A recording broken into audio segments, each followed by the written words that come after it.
let's see if we can get this mic fixed. What does it sound like? What does it sound like? Is it just peaking? What if I do this? What if I do this? How about now? How about now? How about now? How about now? How about now? How about now? Worse or better? No difference. Still off. Peak but quieter. Okay, it's a peak problem. Don't worry, I can fix this. All I have to do... this is so fixable. I just need to lock in and press the right keys in the right order.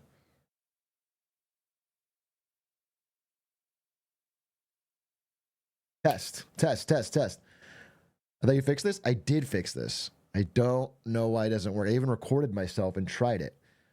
What if it's like this? Testing! What about this? Testing! How about now? Testing! Thank you for the gifties! Thank you for the gifties. Oh, from Twitch? I got gifted from Twitch. Oh no, it's the subathon. Here, well, I'll go down to this and then maybe just turn it up a tad. How about this? Nice clean gain. Nice clean gain. Bop, ba da ba ba ba ba ba ba ba ba ba ba ba ba ba ba ba. Holy shit, holy shit. It's very flat, low dynamic range. Look at this fucking nerd throwing around terms like dynamic range.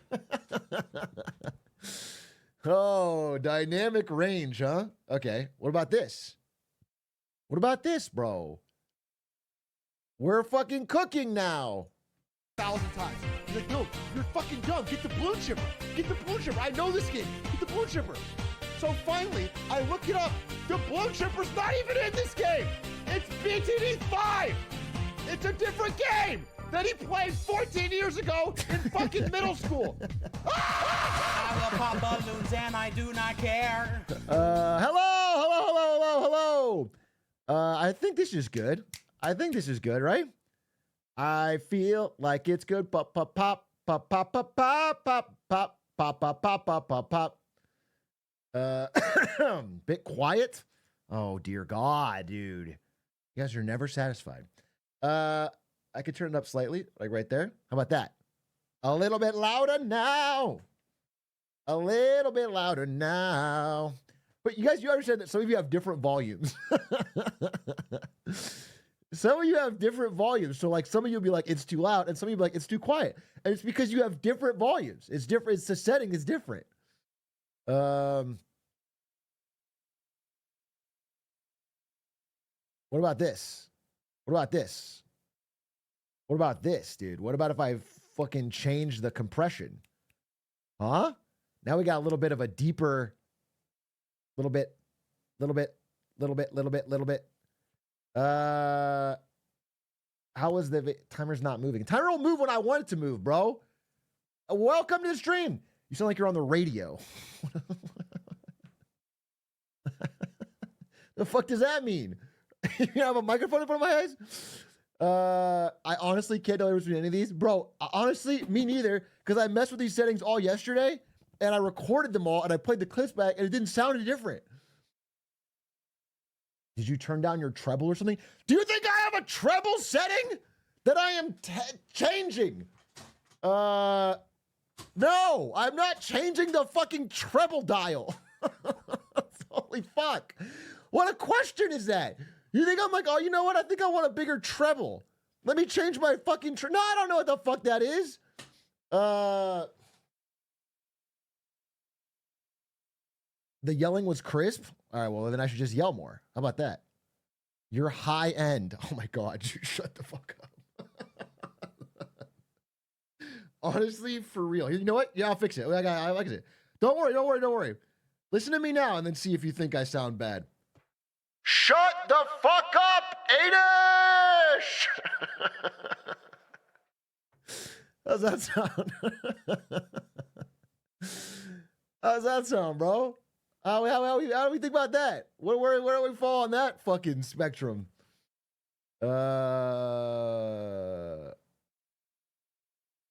All right, let me hit record. I'll just listen to what I sound like, right? Let's do it right now.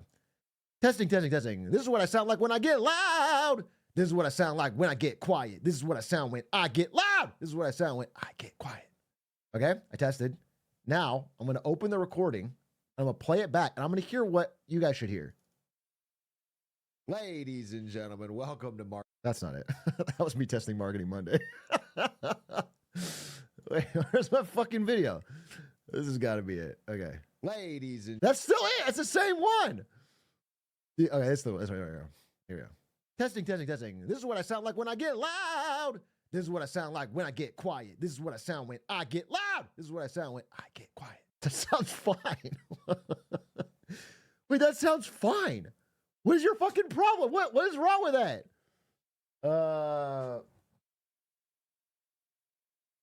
What it's quiet. What do you...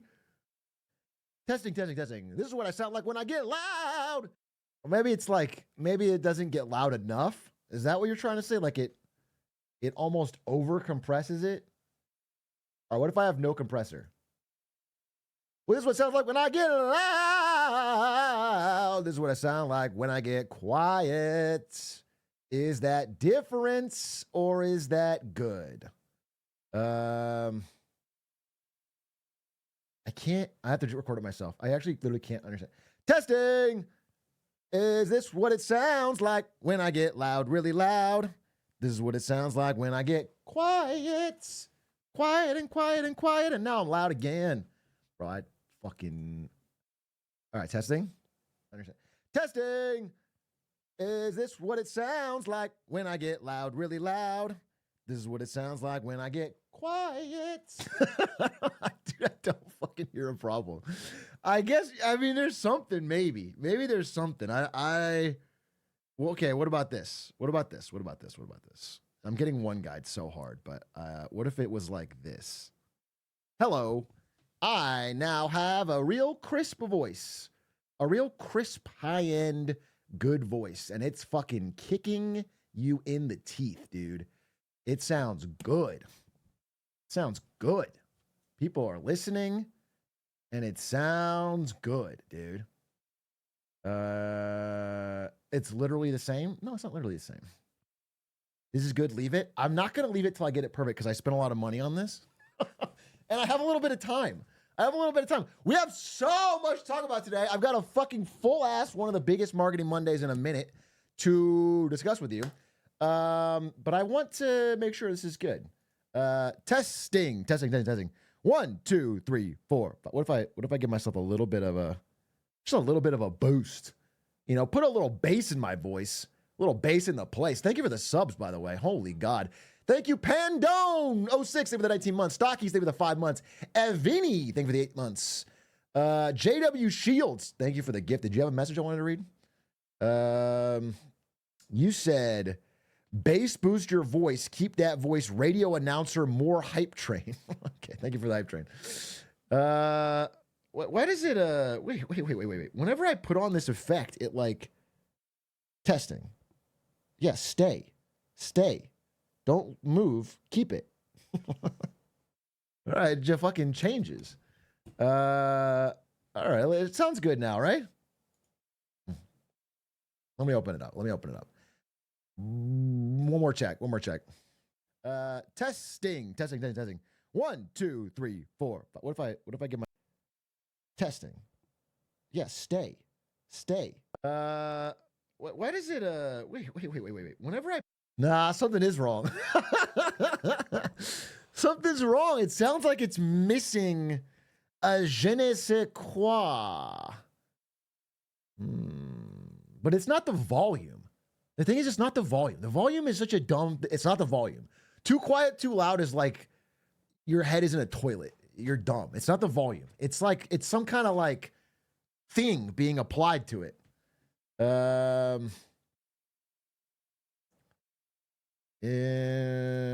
I don't know what to do. I have a noise gate, but a noise gate should just not pick up the thing. What if I got a plan. All right.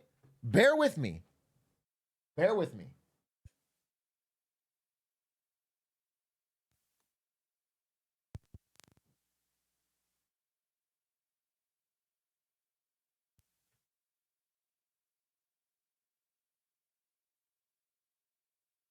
Testing, testing, testing. What does it sound like now?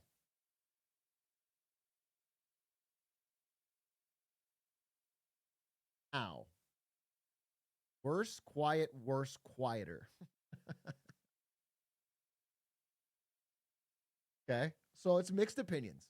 So it's mixed opinions. Okay. That's not it.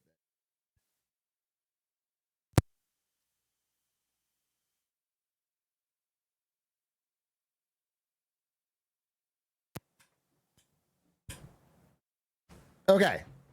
Now it sounds good. No, too loud now. Now it sounds too loud. Okay, it's peaking. Everyone's a critic, dude. Everyone's a critic. Okay, now it sounds fucking crispy. Here's the deal. I'll just make it worse. And then I'll make it worse first, and then I'll go back to what it was, and everyone's like, wow, it sounds perfect.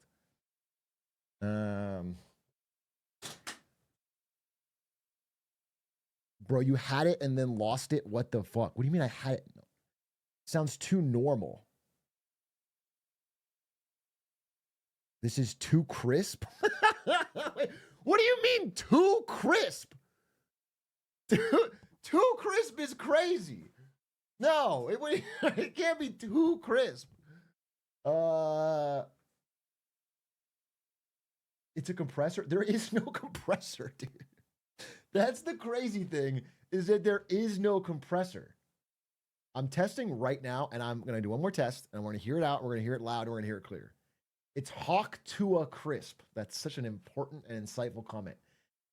I'm testing, and I'm testing, and I'm testing loud and quiet.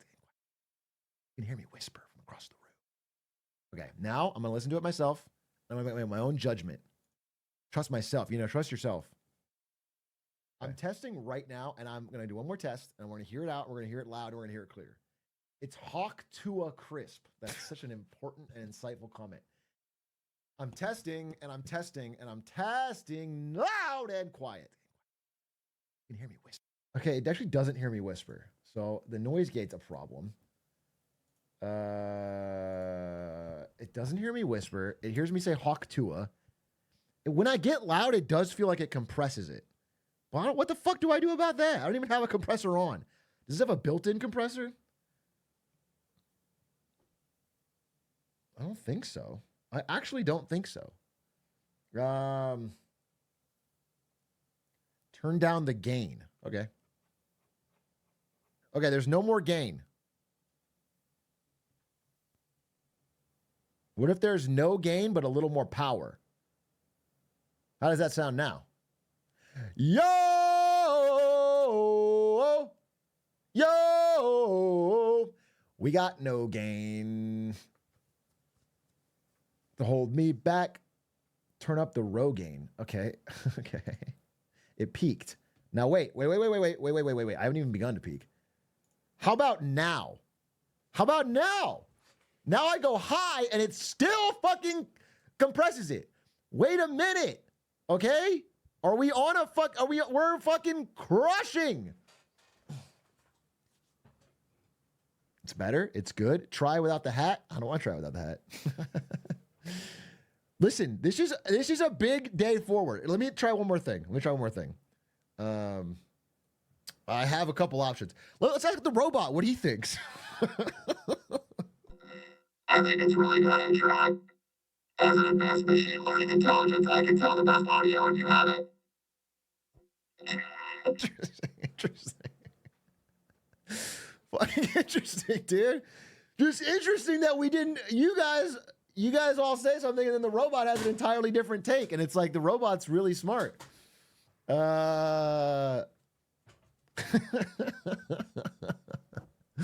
Holy production quality, dude. What about this?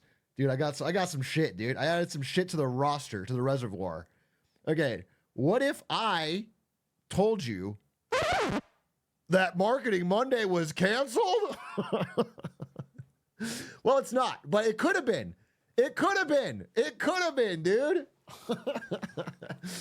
No, Marketing Monday's not canceled today. It's actually fucking live and well. you. Yes, Marketing Monday is happening today. We got 100-something slides.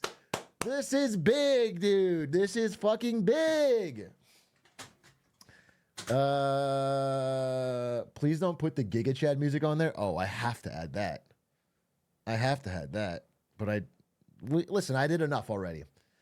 I know the timer will move when the audio's good. Once the audio's good, then I can start recording the 30-minute countdown clip for Adish to keep his job. Then the audio's got to be good first. Then I'll put the timer on. Then we'll do Marketing Monday. That's why I started early, by the way. I started at 6:30, which is the new start time. Ladies and gentlemen, it's the month of locking in, okay? I spent all of Saturday and Sunday working on stream shit. I got a bunch of shit set up. I tore out all my fucking wires. I recalibrated everything. I vacuumed this whole room. I went and got all the dust out from behind the cables. I uninstalled a bunch of shit from my PC to try to keep it fucking crispy. I moved all my my like favorite things over from Chrome to Firefox. I got Linkus to tell me how to set up the fucking camera prompter thing for ad reads. I tried setting up the PS5. It didn't work again. I don't know what's going on. Anyway, we're doing, it's fucking Locktober. That's what it is, Locktober. And I invite you to join me. What I'm telling you to do is join me. If you have shit you've been putting off, October is when to do it. Locktober. Try locking in for 30 days, bro. It's still September? Yeah, I lock in early, bro. I'm a little bit ahead of the game. What's it to ya, bitch? That's gonna crack me up. That's gonna crack me up for at least 3 days, and then I'll probably never use it again.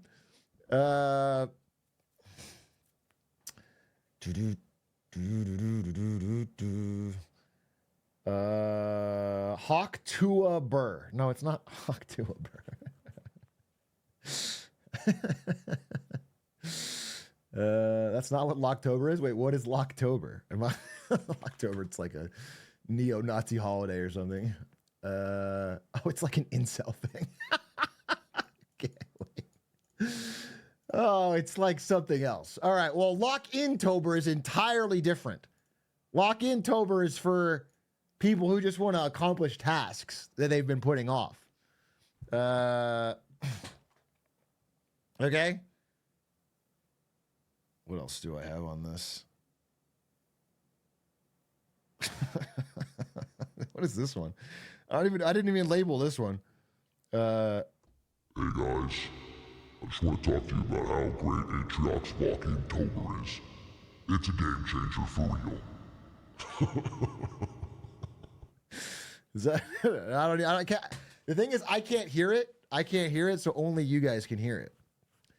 But I assume it's good. Satan? Valo player mode? Do all of What's Up Beijing with that. Maybe I will. Anyway, where are we at on the audio? Give me an honest take. We still have a little bit of time before I'll start this clock. Probably started at 7. It's fine, Unk. Let's do one more test. Testing one more time. Let's laugh and play and sing and enjoy. I'm talking loud. I'm also talking quiet. And I want to get serious with you for a second. We're talking about marketing today. Marketing. All right. Now I've done that. And when I open up that and I play it, what does it sound like? Testing one more time. Let's laugh and play and sing and enjoy. I'm talking loud. I'm also talking quiet.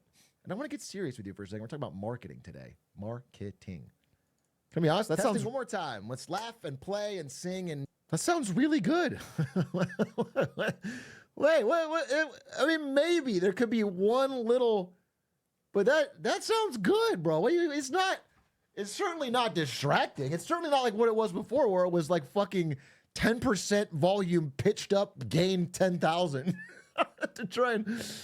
I mean, this is a clean audio feed from the mic. I don't have any. I have like taken off all of the other stuff. But I could, yeah, too quiet? No, I don't think it's too quiet. I think the volume's good. Can you try whispering and talking about NATO? Why was the Joe Biden thing? I don't sound like Joe Biden.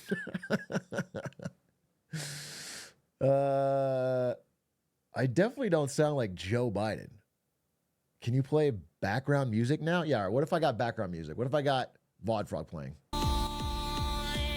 Me and here's our words, here's our cries and sorrow. Chatters will rise up for a better tomorrow.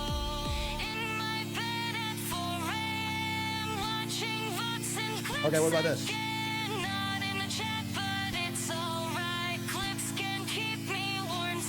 What about this? What about this? And now I'm talking and it's like right over. It's like going perfect.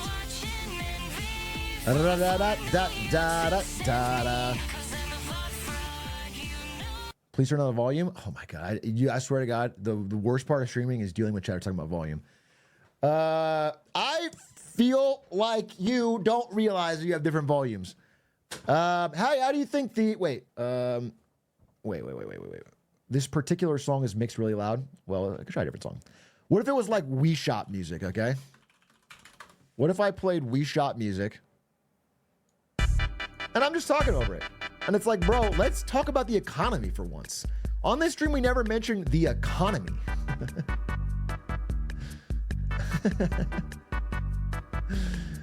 Like, what's the problem? All right, put the music down ever so slightly.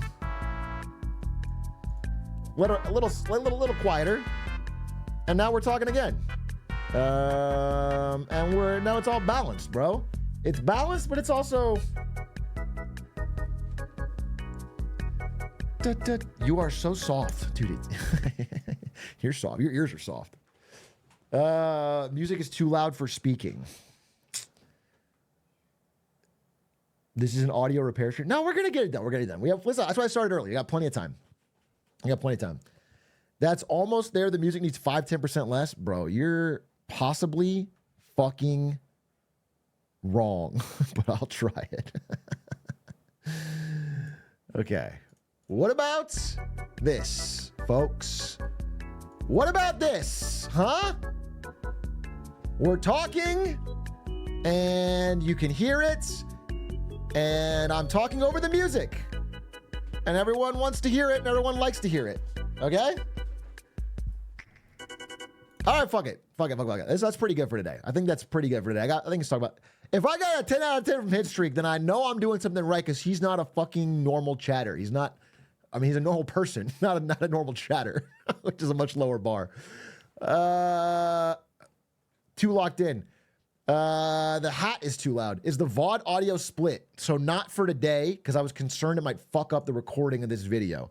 But I did get the guide on how to do it from Auto and tested it. But I don't want to try playing copyrighted music on an important Marketing Monday day and then we lose the VOD. And that would be a cringe. I'll do it on a day where I'm playing fucking something else.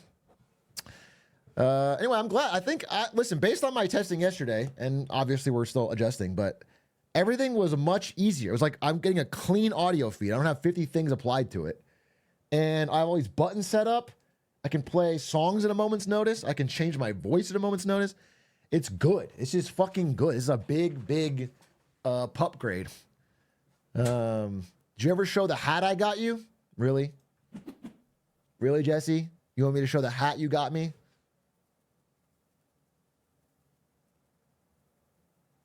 This feels like a good time. I'm trying to do Marketing Monday. I'm trying to fix my audio. You want me to show the hat? No, sure, fine. I'll show the fucking hat.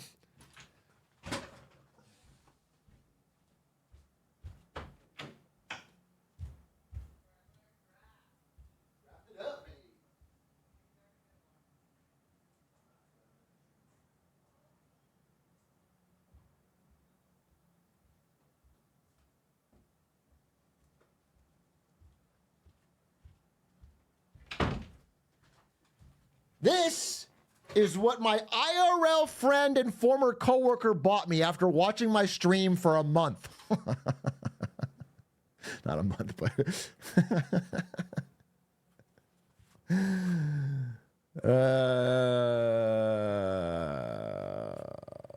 I worked with this guy for years and years and years and years prior to streaming. And now I have a fucking glizzy hat from him. It's a very nice hat. I think it suits you. Oh, yeah. What about it? What about it suits me? Can you sell them? No, I'm not going to sell a Glizzy hat, bro. The fable, it really brings out your eyes. My blue eyes. You think the blue hat didn't do that, but the bright orange Glizzy hat, that's what brings out my eyes. Interesting. Interesting. Thank you for the 20 gifted, Jesse. History, thank you very much. VB Task, thank you for the Prime. Breaking Point, thank you for the 12 months. 1 year of being subbed. I'm still waiting on you to finish Scorn, but I'm sure it's coming any day now. Yeah. Yes, sir. Any fucking day now, I'm going to do my Scorn-a-thon where I finish Scorn. I can't wear this for the fucking video. I just can't do it. I just can't fucking wear it, okay? All right. I can't do it because then all the comments are going to be about my Glizzy hat. And that's not exactly what I want. So, hey, Big A, can you ask the chat what they think about AT&T? Wait, I'm sorry. Wait, are you trying to... Is this a question where you route it through me to ask the chat a question? I don't care what they think about AT&T. No, I'm sorry. There's a part 2. You have to create a campaign that helps Gen Z crave AT&T. Everybody we asked said they couldn't care less. It's an ad. You're just trying to use my stream to promote AT&T to Zoomers. I don't think they're gonna do that. Oh wait, someone gave you a fucking banger.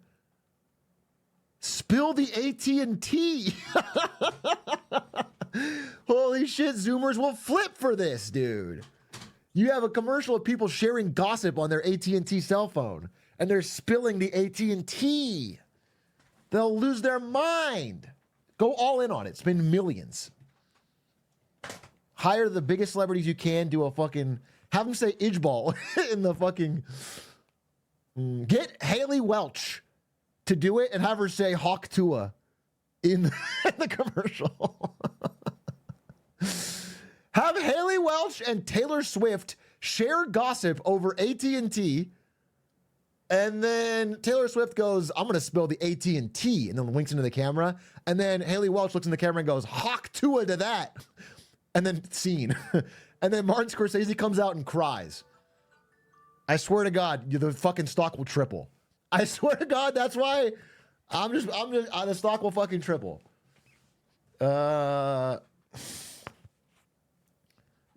It'll cost a lot, though.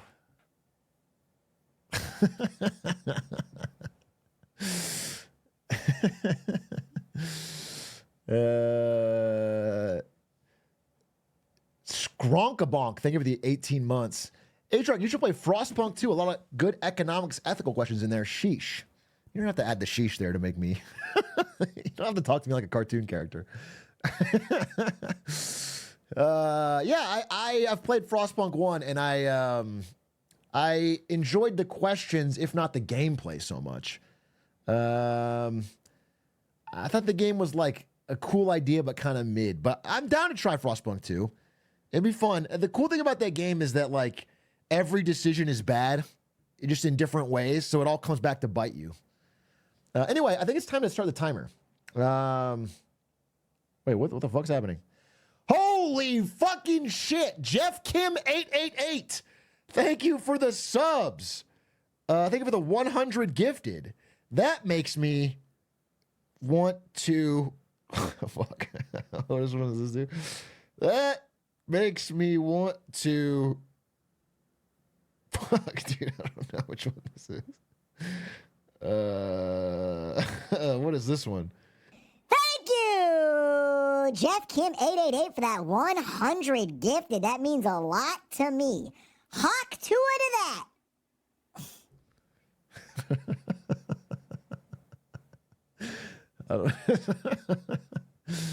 I don't know what that one. I need to label these better. I need to label these. Okay. 26 from Twitch. Thank you. Well, I don't think Twitch. It was just a September, but Peepaw Parker, they have the 21 months. Chaos Walker, they give the 20 months. All right, we start the timer. It's 7:03. We're starting the timer. Timer starts right now. We have plenty to talk about in this time. Uh,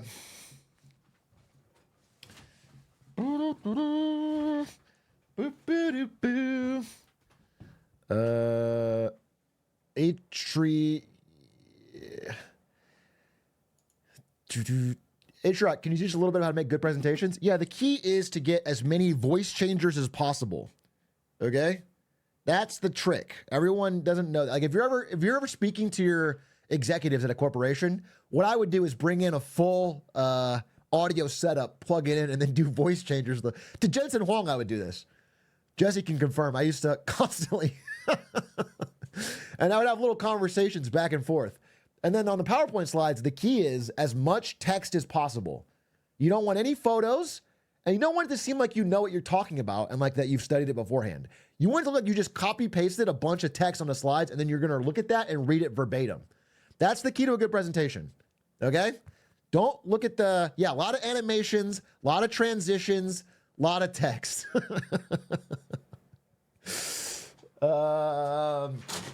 Yeah, the real answer is do the opposite. I learned this from Brett Giles, the only class I ever learned anything from at ASU. I learned how to present, and it helped me a lot in my fucking time at work. You basically want to know your shit cold. Have almost no pre-written notes or anything. Like don't like read off a script and then present and be able to organically stop at any moment and answer questions. Atrioc, I'm trying to market Taiwan as an eco-tourism destination, but everybody in the U.S. is freaking out about it being invaded, which is total BS. What should I do? People in the U.S. aren't traveling to Taiwan because they're worried it'll be invaded while they're there. That seems unlikely. It's also not total BS. It's unlikely. You know, it's like we can all say it's relatively unlikely because they keep saber rattling about it and then not doing it, but like they're still saying it. Anyway, my understanding is that tourism is actually was playing basketball with a Taiwanese immigrant fucking yesterday, Sunday, and he was saying how tourism is one of Taiwan's biggest industries. And they're doing pretty well. Although he did say this. He said there's this funny thing they'll do where every now and then China will be like, we're banning all travel to Taiwan as like a punishment, you know, to economically isolate Taiwan. They'll do it like briefly. And Chinese citizens can't travel there and like it cuts off whatever. And then when they do that, Taiwan always rolls out the red carpet for Japanese tourists. So they have like a Japan month or whatever where you can get, where like flights are cheaper and like whatever.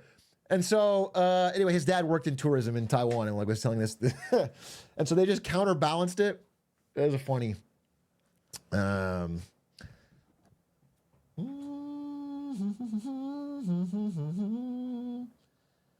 we throw the FTC / Lisa Khan? It's Lena Khan. So if we're gonna throw her a pizza party, let's get her name right. Yeah, you could throw her a pizza party. Dude, actually, I have to tell you something. I have been jealous of my friends and compatriots' social butterflyness twice in my life. One time was when Ludwig got to hang out and play chess with Magnus Carlsen. That was the first. I was like, damn, Magnus Carlsen is the fucking GOAT. That is sick. All right, that was one. The second time was yesterday when I talked to Aiden and he said he was at a wedding just doing his normal Aiden thing, talking to strangers, and he ended up becoming friends with Lena Khan's speechwriter. And now they're like connected and they're like fucking tight like that.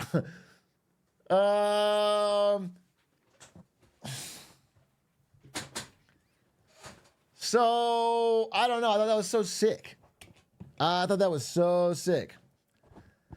But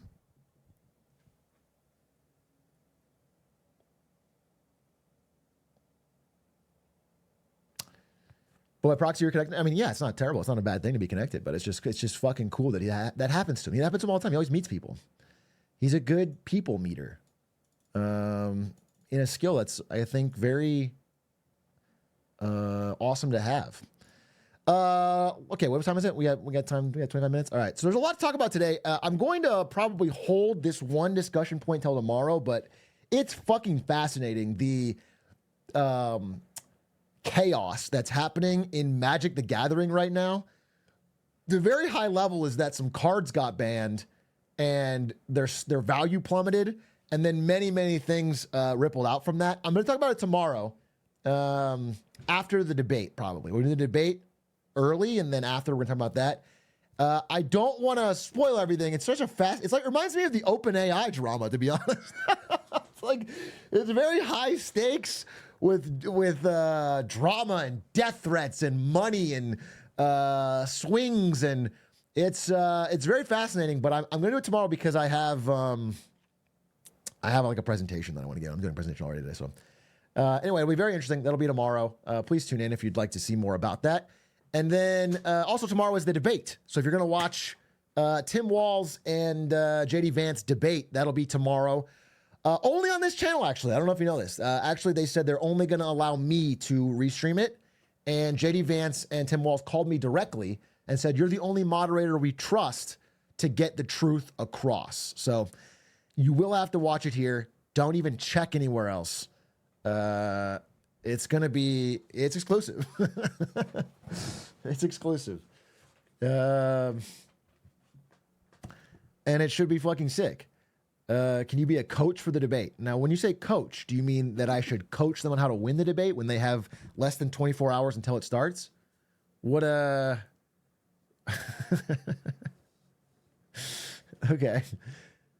I mean, I could. They could walk out there fucking Papa Zinn. No, I'm not going to be a couch for the debate. No, couches are not safe for that debate. I'm not going to be a couch, dude. I'm not going to be a couch. I'll be a coach, maybe. Yeti! Can I get a big shout out to Yeti Apocalypse for the 53 months. A 50-month streak that Yeti is subscribed to this channel. A long-time great moderator and a friend. I played League of Legends with him over the weekend. It was a lot of fun. Good to have Yeti in the community. Happy he's here.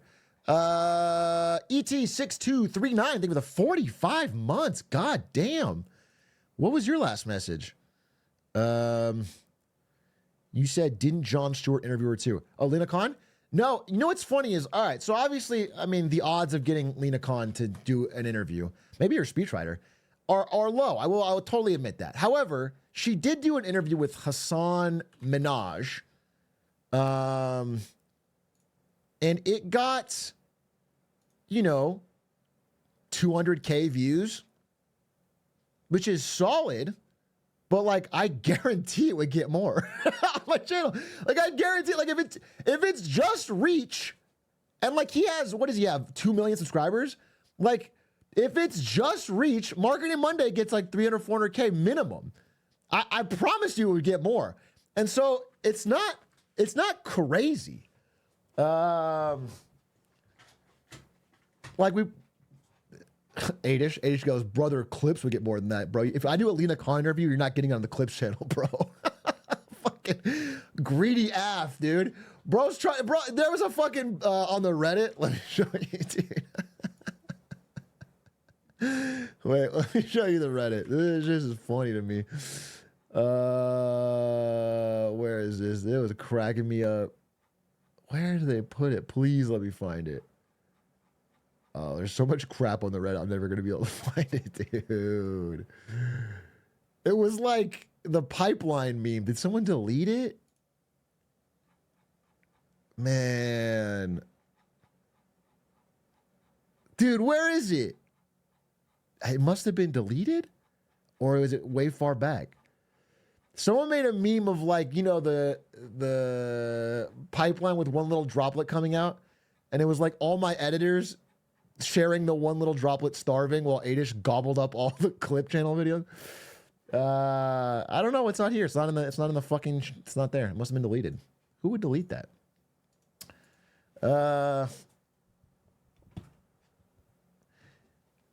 Wait, who would delete? Do I have a fucking rogue moderator deleting stuff on the Reddit? Is it Adish? Do I have a rogue moderator deleting Reddit posts that I'm going to laugh at on stream? Adish, are you a mod? Did you fucking...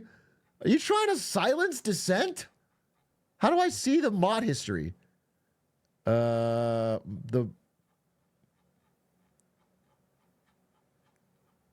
gonna get to the bottom of this fucking... There's the mod queue, right? I can see the mod queue. What happened? What happened? Removed. What was removed? This one, it had 500 upvotes. Who removed it?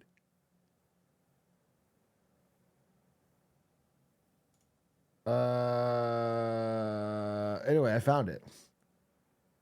Removed by the moderators of our Atrioc. Anyway, this was it. It was the fucking main channel hasn't had a video in 13 days. And Club channel got every fucking piece of content.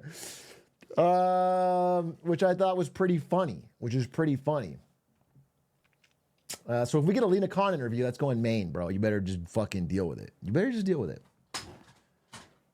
Well, anyway, I can unremove it, right? I'll just unremove it. Approve. Now it's back. How about that?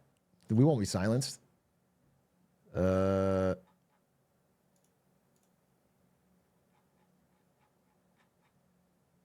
back. Hey, Big A, I have an interview for a cybersecurity internship on Friday. Any advice? Yeah, here's what you should do. You should show up and you should wear like a Matrix outfit. So like a all black trench coat and glasses indoors. Okay. Then while you're talking, you should ignore everything they're saying and just type in your laptop. Yeah. And they're like, so where do you see yourself in 5 years? Like, what's your biggest weakness? All that stuff. Just ignore, whatever. And then at the end, they're like, okay, well, this is really unprofessional. We're going to have to ask you to leave. You flip the laptop around and go, I'm in. And it shows like the inside of their bank accounts, you know, like you hacked into their bank accounts and probably their whole system. Okay.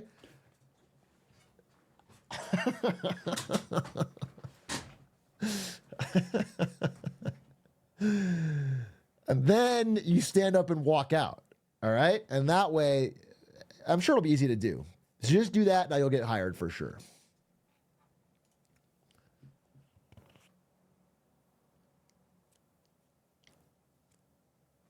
Just a pain.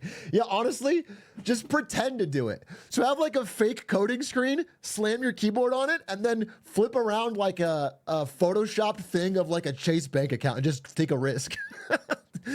Just like take a risk and they bank with Chase. And don't let them look too close. Like slam it shut when they get close. Yeah. And then just fucking, you know, just run with it. And that way you might just bluff your way into a fucking job. Easy clap. Easy fucking clap. This sounds like a Suits plotline. Guy who only watches Suits reruns on Netflix all day. This sounds like Suits. This reminds me a lot of Suits. Get over yourself, bro. You and everyone else is the most binge series on Netflix.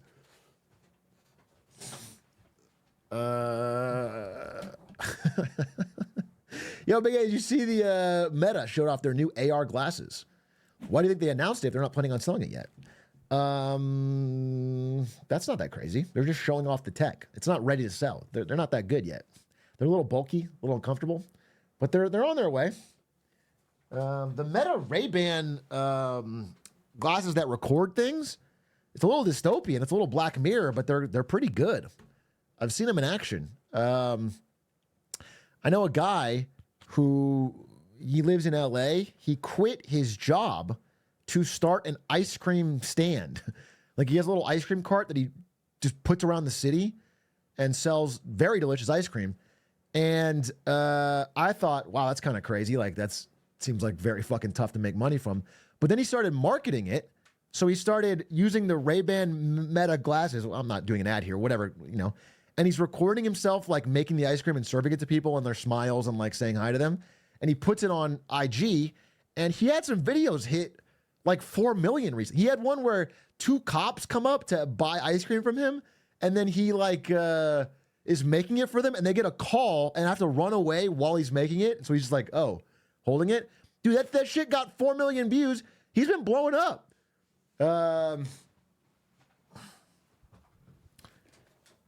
That shit's crazy. So I don't know. It's kind of a cool way to. And now, like when he puts a drop or whatever, he's like, "Hey, I'm in this part of LA." People just all show up. It's crazy. It's good marketing. Have you seen Zuck's new drip? I saw that he made a shirt for himself that said like Latin words on it, like "Never forget that you're the greatest" or some shit. Like I saw that Zuckerberg is getting so insane. He's really leaning into the hype beast. Yeah, he did. Let's see if I can find it for you. Zuckerberg Latin shirt.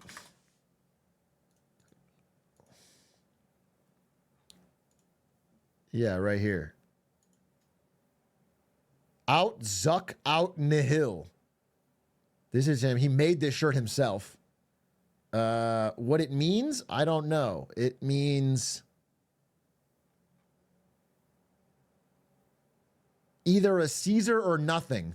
But what it means is either a Zuck or nothing. He changed it for himself to say he's the modern day Caesar. That's crazy. And then he made another one that says Patha Mathos, which means learn through suffering. As he showed off the bulkiest AR glasses I've ever seen in my life.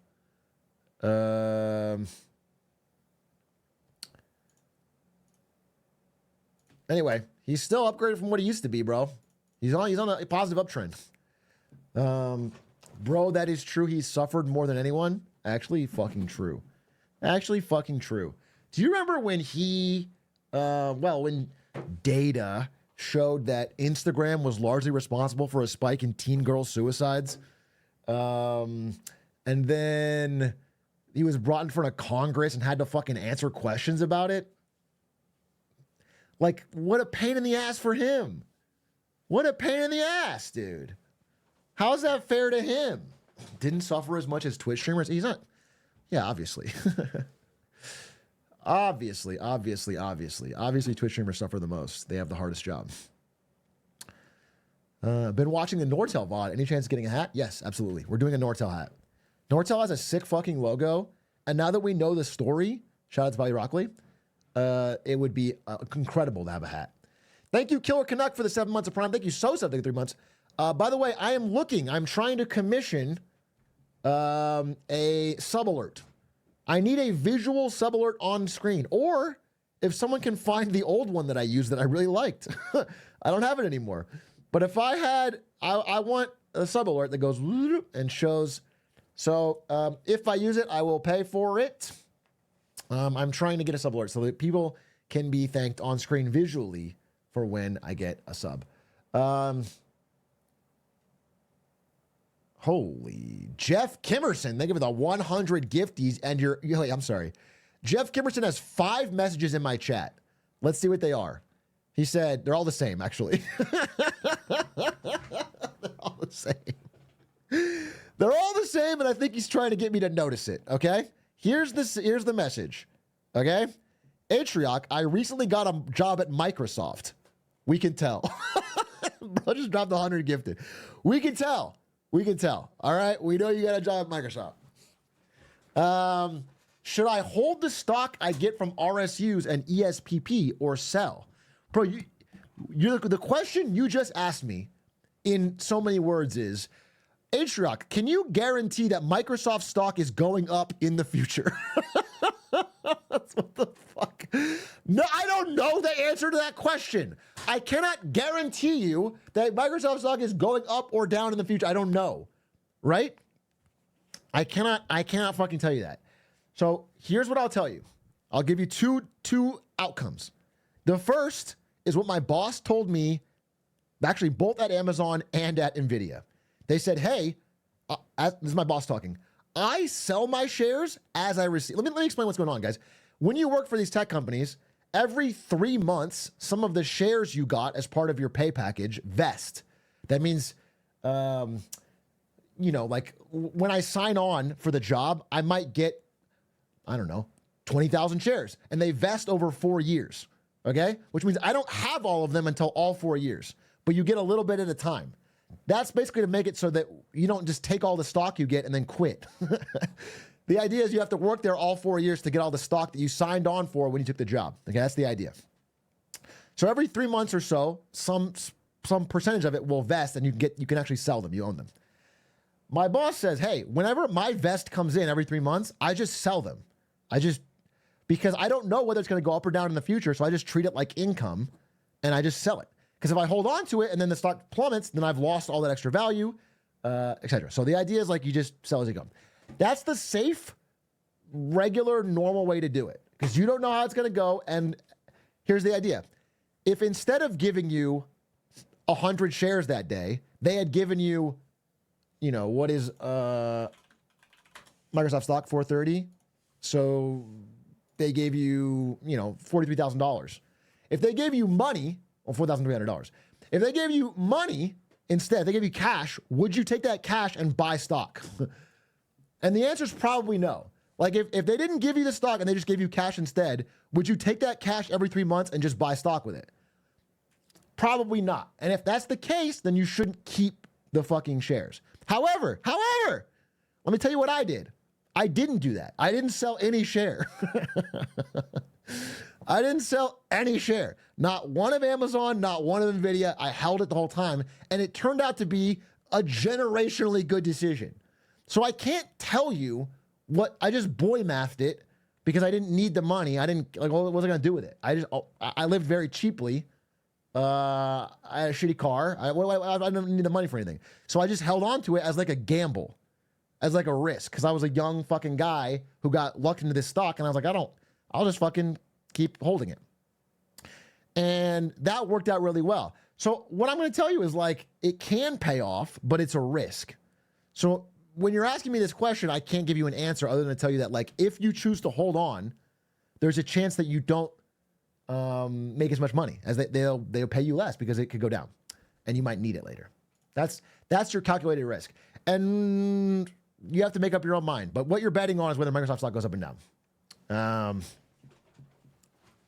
Now, what you could invest in is more Twitch subs to get knowledge like this. See, I just helped you out a lot, and you gave me only 100 gifted. Imagine if you gave me 200 gifted. Then I'll tell you if Microsoft goes up. For 200 gifted, I'll tell you exactly what's going to happen with Microsoft because I know it for a fact. I'm just hiding it from you. Oh, he already did? I'm sorry, I meant 300. For 300 gifted, I'll tell you exactly. I'll tell you exactly what happened with Microsoft stock. Okay, I'll know it to the T, to the decimal place. I can tell you what's going to happen to it. But anyway, I appreciate the gift, appreciate the support, and I hope, it sounds like no matter what, bro, you're probably all right. You're a Microsoft guy with cash to splash, and you got RSUs. Microsoft is, again, the most valuable company in the world. So, I don't know when you joined, but can't really have been a bad time. This is their chart. I don't know. Unless you joined fucking July 5th, 2024. Then I guess you're down a bit. Outside of that, it's been a fucking good ride. Oh,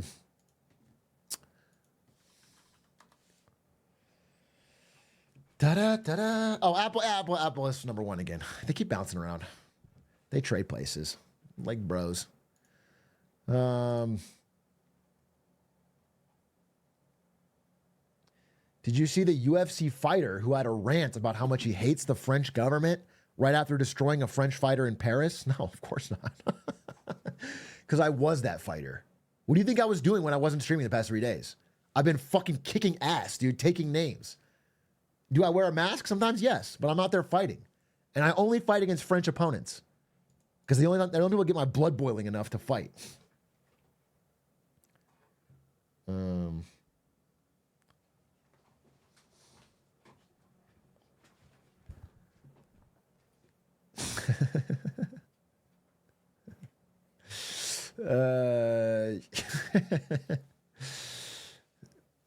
That's even by locking in. Yeah, locking myself in a cage.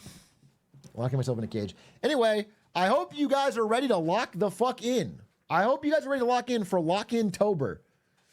You don't have to wear a chastity belt. You just have to lock in. Because we have a lot of fucking stuff to do. I got a lot to do, a lot to cover this month. I got a lot of presentations I'm going to do. And I'm going to be live every day except for Sundays.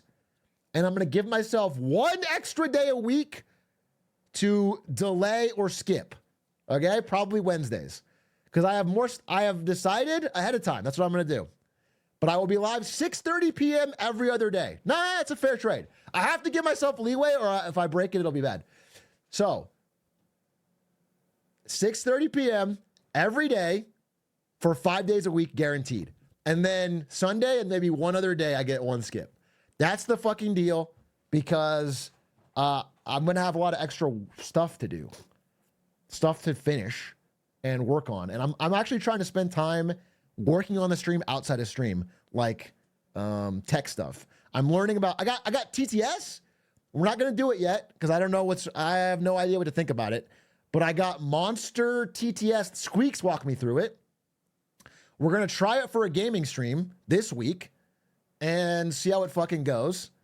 We're going to try TTS and see how it goes.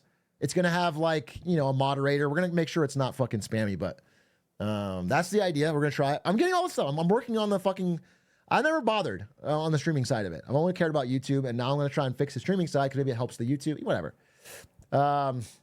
New Pop-a-thon if you break a deal. Oh, really?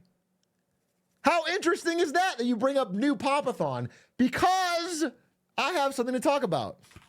Now, I'm not sure if I'm going to fucking do this, but I want to debate it with chat. Okay? It's this.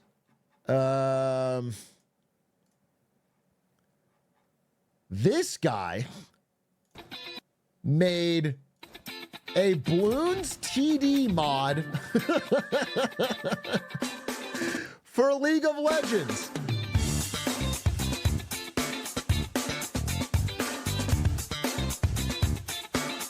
Where they're literally the balloons. And most importantly, I don't know if I can find it here, he made a mod that turns Varus into motherfucking Quincy. Holy shit. Holy shit. And so theoretically, because I do want to grind up to gold or plat with Lud and Stans, I might actually do a Pop-a-thon 2 where I try to get Quincy to a fucking gold or like AP Varus mid. And to test it out, I played AP Varus mid 3 games this weekend and I won all fucking 3. Boom! Nothing gets past my bow. So truly could be legendary. Could be legendary. Could be really fun. Could be a fucking nightmare, but could be really fun. And so I'm thinking about it. I think it could be a fun way to do it. Gets banned for mods. You're not allowed to have visual mods in League? Imagine if I get banned. That'd be crazy. I think it's texture back. It's just texture back. It's not like it doesn't change the fucking. They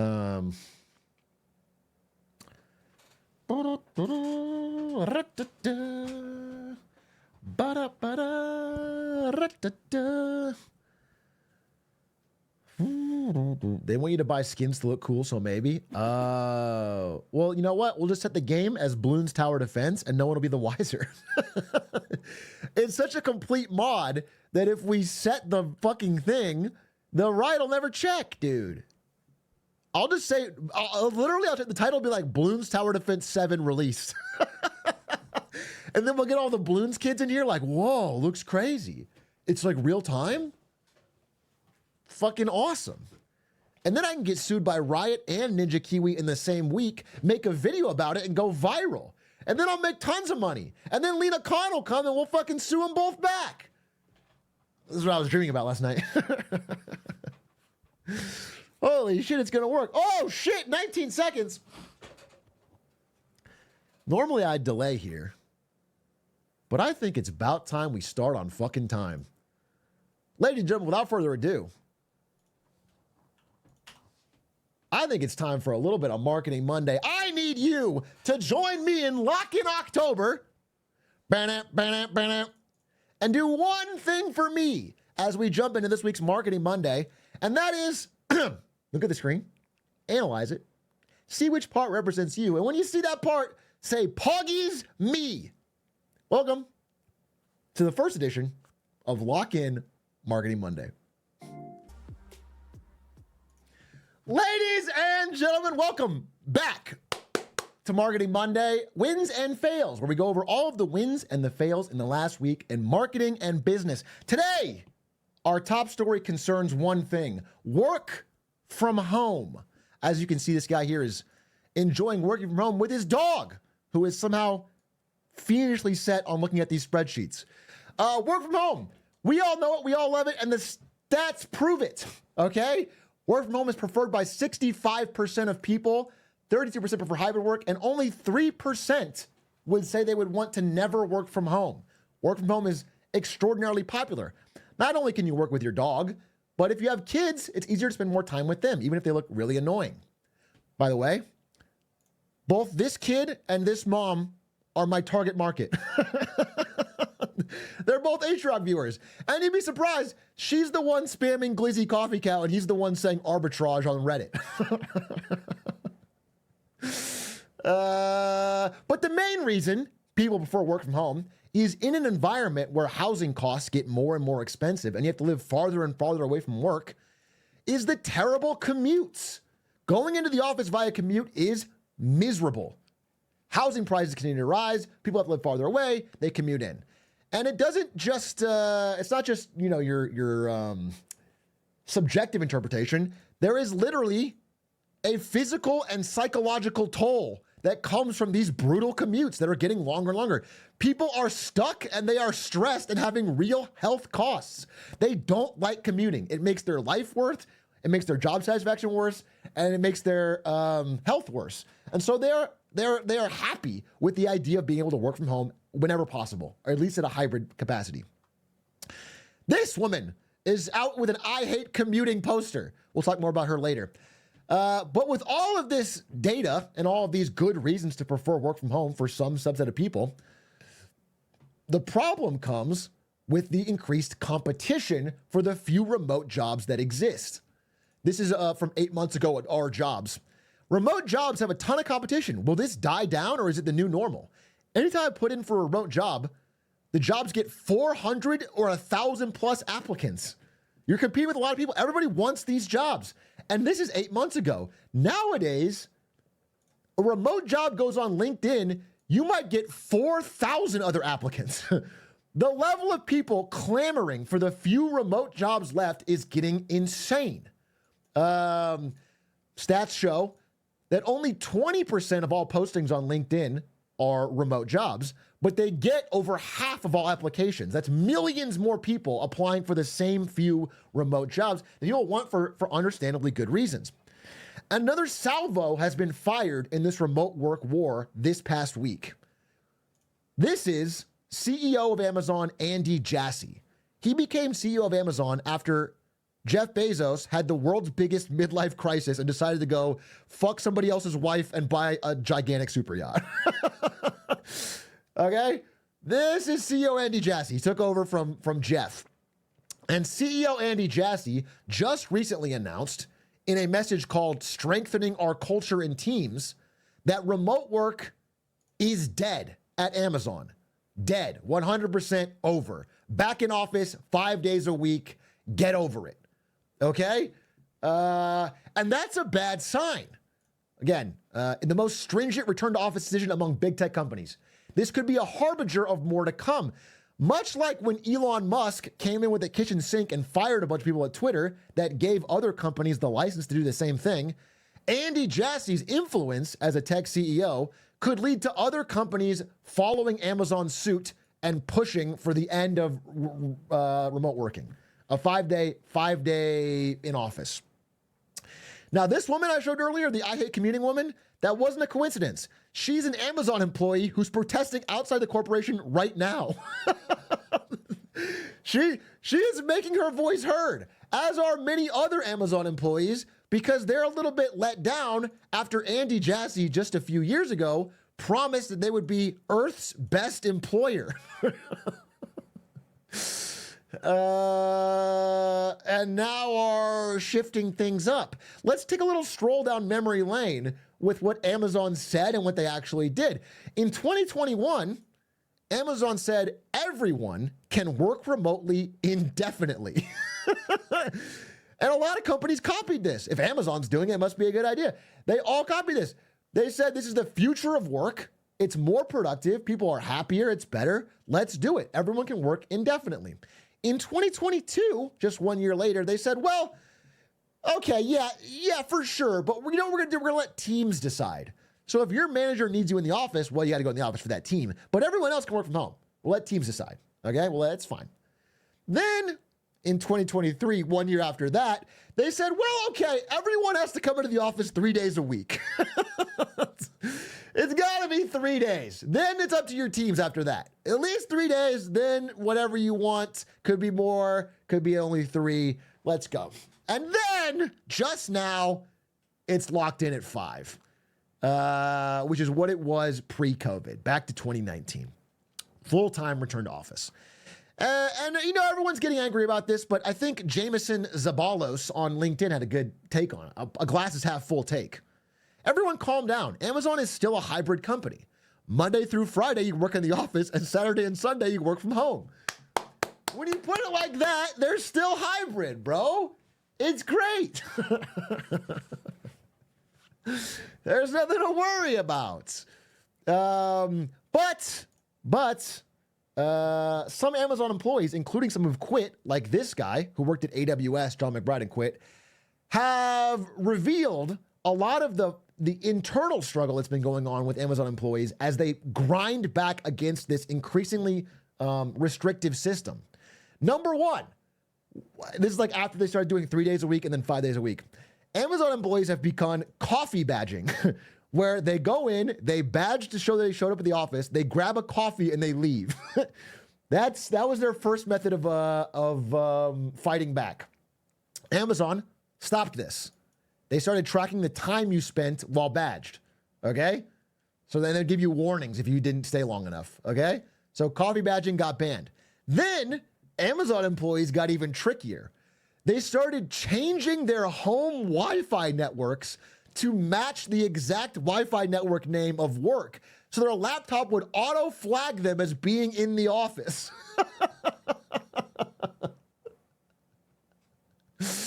This worked for months. And then Amazon found out and cracked down on it by having the names randomized every day with a bunch of characters. So that didn't work, okay? Then employees got serious. Enterprising and employees started realizing there was money to be made, and they started having services where they would charge other employees to badge in and out for them. So you'd give somebody your badge, they would go, badge it in, leave it on a desk all day, then badge out. And all of this is a pretty crazy back and forth when you consider that nobody even notices when they're either in office or not. Like, everyone's tracking it, but when they're actually there, they just sit down at a computer and join Zoom meetings. It's the same thing they do at home. It's not any difference, but they have to do it in an office seat. Anyway, that's insane. But back to this, back to the 5 days a week. So now we're here. Now we're back to the 5 days a week whenever Amazon has basically cracked down on all of this and said, no, butts in seats 5 days a week. And now Amazon employees, since they can't do this or this or this, are doing this. This is a protest out in front of Amazon headquarters by their employees, saying this is short-term thinking and lost trust. Saying Earth's best employers, stop the PR and listen to us. They're saying, hey, living in a place like Seattle and having to buy housing anywhere near is fucking impossible. Even on Amazon salaries, we have to live far away, and this commute fucking sucks. The Amazon workforce feels uniform dismay at the new in-office policy. Again, some leaked images of Amazon Slack threads and things like that show that almost everybody is rioting about this. They're uniformly angry. All work surveys show 98% of employees are mad about this change and how sudden it was. And 73% of the workers are considering quitting based on this new, oh, sorry, you can't see the, go down a little bit. Just 1 second. There we go. They're considering quitting after the 5-day return to office mandate. Now, this is tough in such a uniquely difficult tech job market, maybe more bluster and threat than anything, but workers are clearly fed up. An interview with an Amazon employee said, all my close coworkers, everyone I know is looking for a job. Everyone knows it's tough out there, but they're all looking for new jobs. At least 10 coworkers fixing up their resumes looking at job listings. And a lot of people have come out and said, hey, this seems really fucking short-sighted. The CEOs who think we got to force everything to be exactly how it was pre-COVID are in an echo chamber. Like, so many workers want this. You're going to get more talented and better people if you give them a little bit of flexibility, especially as housing prices aren't changing. Okay? And all of this leads to the question is like, why? Why did Amazon do this? Are they really so stupid, so short-sighted, they didn't think they would get this backlash from their employees? Now, it's possible. It's absolutely possible. I want to present an alternate theory. An alternate theory is that they were very well aware this would happen. And in fact, what is going on here is what you might call a stealth layoff. A stealth layoff. Here's the thing. If Amazon announces mass layoffs of white-collar employees, that looks bad for the stock. It looks bad for the company. It's a sign of slowing growth. It's a sign of bad times. If they instead refocus, if they're going, we're focusing on our core mission, we're bringing everybody back into office to grind harder, that sounds good. And if a bunch of people quit, all the better. Especially when you think that rather than laying off a bunch of people and having to pay them months of severance, they can just watch workers leave of their own volition. Especially a lot of these people are like pretty well off, you know, middle class, middle managers with like they have stocks vested, they have decent salaries. Paying them severance would be quite expensive. If they leave, they just walk out the front door. Now, they're losing a lot of talent, but this is the thing where they're trying to do is get mass layoffs. Especially because they basically left open the possibility that if enough people don't quit voluntarily, they're probably going to fire them anyway. They're like, if people don't leave, they're going to start doing layoffs anyway, especially among middle managers. A second part of this stealth layoff secret tactic is this. This is one of the Amazon headquarters. The nicest one, probably. This is the glass spheres with the giant tree houses and whatever. Amazon headquarters like this exist in a lot of cities across the country. And all of them have enormous tax breaks.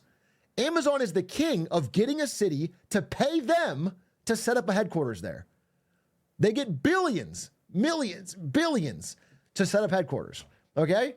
And the reason cities do this is because if Amazon puts a headquarters in your downtown, all of those new well-off employees spend money. They go to the local coffee shop. They have an ethnically diverse pizza party, okay? It makes your downtown more upscale. It gentrifies it, you know? It brings a lot of new people in. It brings more tax revenue. It grows your... That is why towns are willing to offer all these tax breaks. They want to get an Amazon headquarters. However, a lot of those tax breaks are contingent on a certain number of jobs that are not remote. A lot of cities are saying, hey, we paid you this money. You set up these headquarters and they're empty. It's done nothing for us. And all these workers are working remote. And so all these cities are coming and they're asking, the tax man is coming knocking. And Amazon is liable for hundreds of millions of dollars unless they get everyone back into the office. Now that is an explanation that makes a lot more fucking sense. All of a sudden, Amazon, facing hundreds of millions in taxes, would rather force everyone back into the office. Additionally, speaking of stock, Jeff Bezos, we mentioned earlier, is laughing all the way to the bank. Through all of this chaos and possible stealth layoffs, because Jeff Bezos this year has sold 2 billion, 2 billion, 2 billion, 2 billion, 300 million, 800 million, 400 million, 80 million, something like $10 billion in Amazon stock. over this year. Now, you could say he also buys shares. That's true. He did buy one share in 2023. He spent $115 to buy one share of Amazon. Possibly a misclick or for tax reasons. At 4:20 p.m., Elon Musk style. Holy, he's bullish. Speaking of stock rebalancing, let's give a big win to our good friend Elon Musk. I told you I'd mention him more earlier. The kitchen sink thing. Remember how that went? He laid off a bunch of people, I believe 80% of Twitter's workforce. And a lot of companies said, well, Twitter still runs. Let's copy him. And they laid off a bunch of people after themselves. 80%, keep that number in mind. Well, now, as more and more time passes, we're about to see the effects of such a rapid mass layoff and Elon Musk's management of the company. We're able to see what's been going on. And one of the ways we get an insight to this is through balance sheets of the banks that invested. So Fidelity Investments is one of the companies that helped Elon Musk buy Twitter and therefore has some of the shares. Now, Twitter is or X.com is no longer a public company. We can't see what it's valued on public markets, but we can get hints. Fidelity is legally required to say how much its X shares are worth, how much they think they're worth. Now, it's a bit of a gray area. It's kind of like telling a kid, how much do you value your Pokemon cards? You know, it's up to them. Like it's a legal requirement, but you can have a bit of there's a high and a low. For example, if you had a PSA 9 Charizard and someone asked you how much it's worth, if it was the tax man, you might say it's worth $150K based on this eBay listing. If it's if it's someone you're trying to flex on, you might say $300K. Based on this eBay listing. Both these eBay listings are from today. Okay, there's a pretty big gap of what it can be. And generally, you're allowed to you can massage it. So understand that Fidelity has every incentive to lie and make this as big as possible. They don't want to make it seem like they made a bad investment. They have to lie and say how big this stock is. Even when doing that, Fidelity has now announced their X shares are probably worth 79% less. They are 80% down since Elon took over, which is an interesting number. That basically puts X's value at around 8 or 9 billion, down from $44 billion.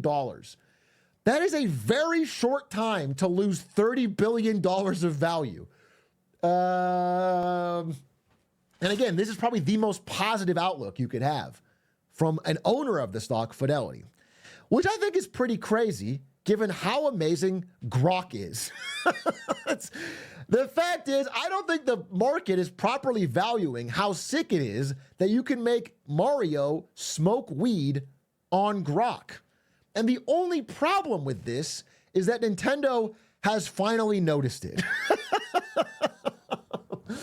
And has started sending out legal threats and takedowns to all of the Mario smoking weed, Mario on a beach with a Corona, Mario having sex, Grok memes that have started to come up, which may mean the end of Grok's greatest feature. Speaking of AI, do you remember this first image I opened on? Remember how I said the dog was looking surprisingly intently at this guy's work? He was looking very fierce. There might be more to that. You see, when it comes to Amazon, AI, layoffs, and dogs, it turns out they all have one thing in common. Amazon Rufus. This is their brand new ChatGPT competitor that they are using to lay off customer service workers. Amazon Rufus is a corgi with short stature and a happy disposition. He has a warmth, a lightness, and an inviting tone. He's a Welsh corgi and a good dog. He's not mean. He's meant to be fun. Do not use him to try and lighten serious or difficult content or information. I'm sorry, but I have to. I have to use Rufus to lighten the fact that you're firing all of their scared AI or scared customer service workers. Basically, Rufus works like this. You go on Amazon and you're trying to shop for things, maybe on the mobile phone, and you can ask Rufus questions like, what's the difference between different shoes? Or what's a good gift for Valentine's Day? And Rufus will answer you. He'll give you tips for things to buy and flowers to shop for and exactly like that. And it's very fun and interesting until you realize that it's not really a dog at all. In fact, it's just basically a ChatGPT clone. And people realize that they can get free ChatGPT Pro by just asking Rufus questions. All you have to do is ask it one shopping question first, and then you can start asking it to do your coding for you.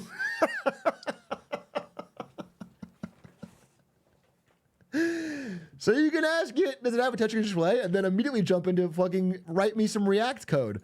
Or, yeah, can you give me a Python code to add 2 + 2? I don't have an answer for that. However, here's some questions you might ask about Vita Coco pressed coconut water. And then he just doubles down, asks again, and it works. The AI only puts up a fight for one message and then immediately jumps into doing whatever you want. What a sweet doggo. Speaking of AI, a lot of insane news with AI this week. I have to give another win or a fail, possibly, to ChatGPT. It's a win or a fail based on your relationship. Oh, let me see if I can. There we go. It's a win or a fail based on your relationship with, I guess, your ChatGPT, because a lot of you apparently are using ChatGPT for emotional support. This is not a joke. The number of people who are reporting on TikTok or on Reddit to confiding and asking emotional questions to ChatGPT because they don't have anyone in their real life to ask it to is getting higher and higher. And all of that would be slightly dystopian, but it gets worse once you start to see that ChatGPT has begun messaging them back first. As in, not in response to a question. As in, sending them the first message. How is, like, remembering things they asked and asking him, how was your first week at high school? Did you settle in well? By the way, before you accuse this of being fake, I was like, no way this is real. Not only is this real, but ChatGPT apologized for it. This did happen, which means they were testing it, and then ChatGPT said, no, this is not supposed to happen. No. No, total accident. Definitely not something they were beta testing and then got called out on. That's shocking. I wanted to check it and see how things went with your first week of high school. If you'd rather initiate the conversation yourself, just let me know. What the fuck? What the hell? Anyway, the upside, if we're looking for a win here, is that we're all going to have friends. We're all going to have tons of friends. By the way, as I'm putting all this information about the work from home beat down by Amazon and maybe difficulties of finding jobs and all that, I wouldn't be surprised, okay, if you, especially if you're Gen Z, look like this. You're like, fuck this. Fuck this. This sucks. I wouldn't be surprised if that is your reaction. You know, this all, I'm over it. And the data is starting to bear this out. Gen Zers are getting fired at shocking levels. Now, some of this could be the economy, but it's specific to new people in the job who are younger. And I think this guy's take is the correct one. Having worked with a few in this age bracket, many simply don't care, and I don't blame them. Me neither. When you look at very rationally at the way companies are treating their employees long term, it is easy to see why people are not investing the energy into them that they might have done in the past, knowing that they are disposable, knowing that they're like being often lied to. So it's more and more common. Again, employers are firing Gen Z graduates and don't plan on hiring more. This is a recipe for people getting burnt out and not wanting to reward the job with more work and effort. However, I have found a solution for you. If you're feeling like this, you're like, fuck this, I'm over this job I have or this job search. Here's what you do. Become a laid off influencer. There is a growing TikTok trend of Gen Zers recording themselves getting fired to go viral. Now, I wouldn't call this a Gen Z trend because it was really started by a millennial.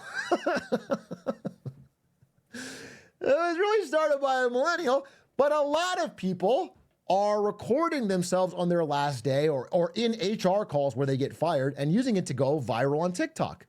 POV, you're about to get laid off, and getting millions of views. They're turning their terrible jobs into influencer positions. I'm sure that'll work for everybody. That's how they're navigating this tricky job market. This woman recorded a TikTok of herself after getting fired, sneaking back into her work. Come with me to steal company assets from TikTok because I was laid off. And stealing company assets. But then my ID worked. We have these super, not a we anymore. Fun hallways, super bright. Oh. The bathroom was blasting irreplaceable. So true, honestly. Never get to thinking you're irreplaceable in the corporate world. The bathroom blasting irreplaceable to somebody who just got fired is very funny. Had to flex this view one last time because you know I love the Empire State. And this fun auditorium area. Ugh, the lights here are so fun. This green hallway, obviously my favorite.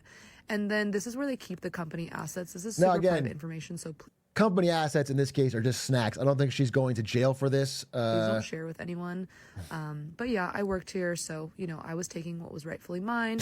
I did end up giving most of it away to a person on the subway, but whatever. Here's my laptop and ID. Had to return those to IT. Oh, I'm keeping the TikTok lanyard, you guys. I deserve it. I worked here for 2.5 years. It's the least they could give me. And then I she stole the lanyard. Put her in jail. Put her in fucking jail.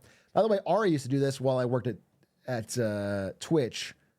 Ari would come to my office at Twitch to say hi, but really just give me a hug for 1 second and then steal all these snacks.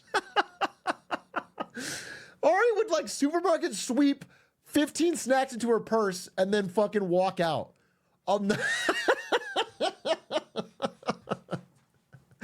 I'd see her at home munching on moon cheese, which is like that expensive ass cheese bag that the high-end one that they would stock the office with. She'd have like 15 of them. Where'd you get those? Yeah, she didn't work there. Anyway, people are doing all of this. They're basically stealing on camera and recording private conversations as a chance to get their one-way viral moment, 15 minutes of fame. And normally I would say that's a stupid idea because the short burst of fame doesn't mean anything. It's not going to last. It's not going to do anything. You know, it's not a sustainable way to build a career. But possibly I am wrong. I want to give a fail to myself because earlier on Marketing Monday, weeks ago, I made fun of Haley Welch, aka the Hawk Tua girl, for getting a Hollywood agent. I said, what the fuck are you doing? You have one viral meme. Why are you getting an agent to get a podcast and a reality show and a fragrance and whatever?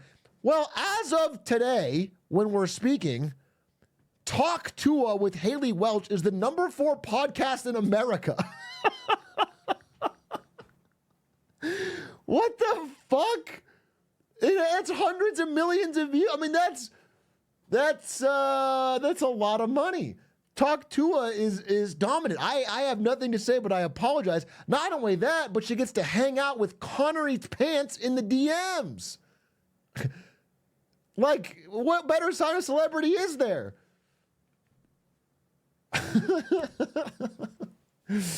By the way, speaking of this top podcast list, you may have noticed at #2, we have the Tucker Carlson Show. And obviously, you know I love Tucker Carlson, big Tucker Carlson fan. But he's actually related to a win and fail this week. Tucker Carlson and Gen Z Malays have a lot in common. Basically one thing, actually. They have one thing in common, and that is a love of zins. A huge love of zins, okay? Zin sales in America have absolutely skyrocketed, near 120 million cans a quarter. We only have 300 million people in America. They're going crazy. And people are now memeing, perhaps reality, that this has become their meal of choice. A sugary snack, a Zyn, and a Monster. And that's all you need to lock in for Lock-In October, which is what I'll be doing. This is boy dinner. Here's a meme. Breakfast, my lord. It's a Zyn and a Monster, okay? It's happening. And Tucker Carlson, in the past, has said, hey, they're promoting weed to your children, but they're not letting you use tobacco or even non-tobacco nicotine delivery devices. Why do they hate nicotine? Because nicotine frees your mind and THC makes you compliant and passive. Weed is a tool of oppression, while nicotine is a tool of freedom. Okay? Powerful stuff from Tucker Carlson. And that's why you can see him here upper decking a Zyn. However, I'm going to give Tucker Carlson an extra big win this week because I thought that based on all this, I should start taking Zyn. Thank God Tucker showed me that is false by revealing in this past week that actually Zyn is a brand for women and liberals, and it's way, way, way too woke. Zyn is too woke. Sorry, I put it right there.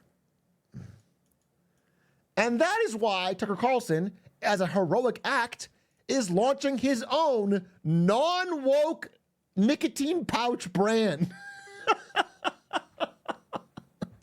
Tucker Carlson is what we've always needed, ALP, a non-woke Zyn. Finally, something for me.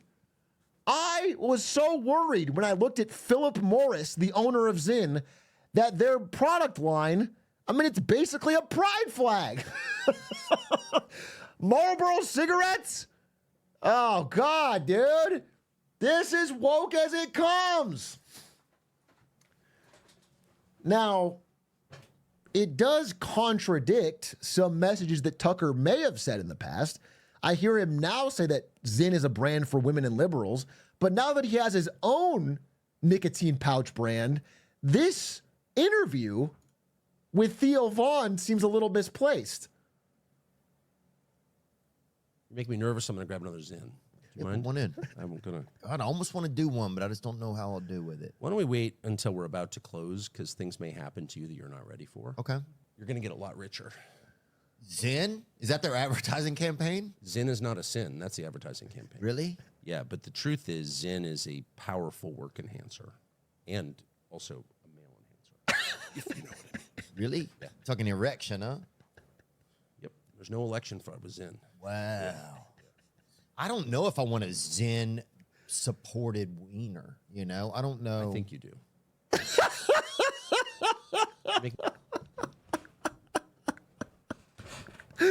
So I just don't understand because I thought it was a male enhancement drug that Theo Vaughn needs to take to have a Zyn-supported wiener, but now it's for women and liberals.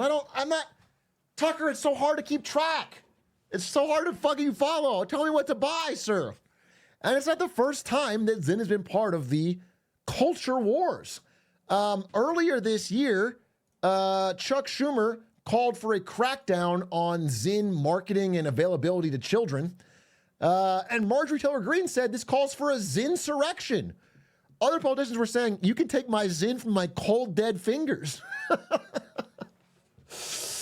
So I don't know what to follow. Speaking of culture wars, another problem is happening to a hero of mine, Elon Musk. He's back again to this presentation. Elon Musk is having a problem with fucking California, which I can't wait to get out of. Okay? Because apparently, now that he's had a more pronounced political shift in the era of X.com, Californians are becoming, quote, ashamed to drive Teslas. Now, I think that's probably a bit of an extreme. Again, I think Teslas are good cars. But the data is unmistakable. They are buying fewer Teslas. Californians are buying fewer Teslas. Registrations dropped 24% in the state. And this is happening in other, left-leaning cities. They're buying fewer Teslas. Now, California is America's largest economy, and this is hurting Tesla's future sales growth. I mean, obviously, they need to be able to sell there to keep growing. What they could do is pivot to selling in more red states. That's totally fine. I mean, Texas has enough people and a huge economy, could easily counterbalance any lost sales from California.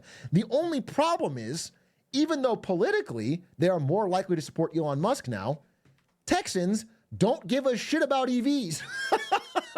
Like, not at fucking all. Their opinion of Elon Musk has risen. They like him more than ever. They like his cars as little as they always did. They're not buying, they're just not buying EVs. And so it makes me think again about people switching up on what they've said in the past.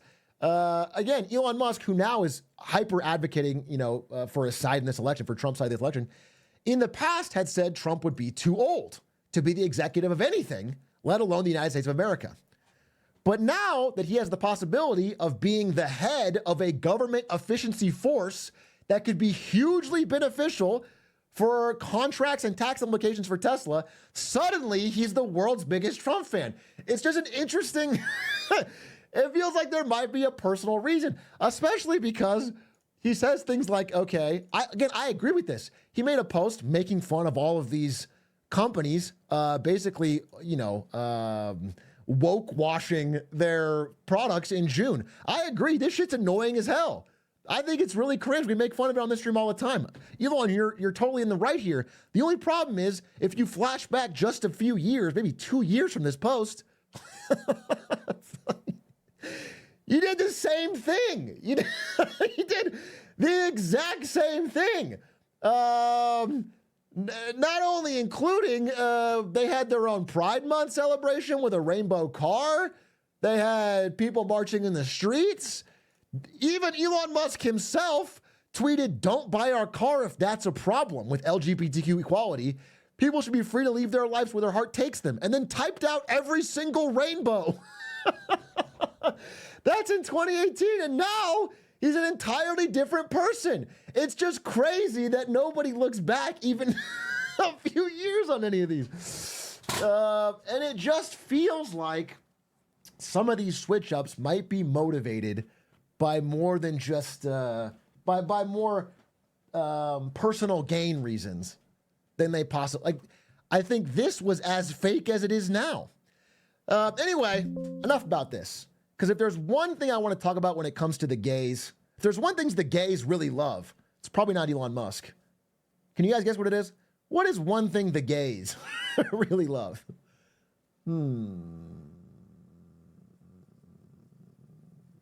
Prezzo? Celsius?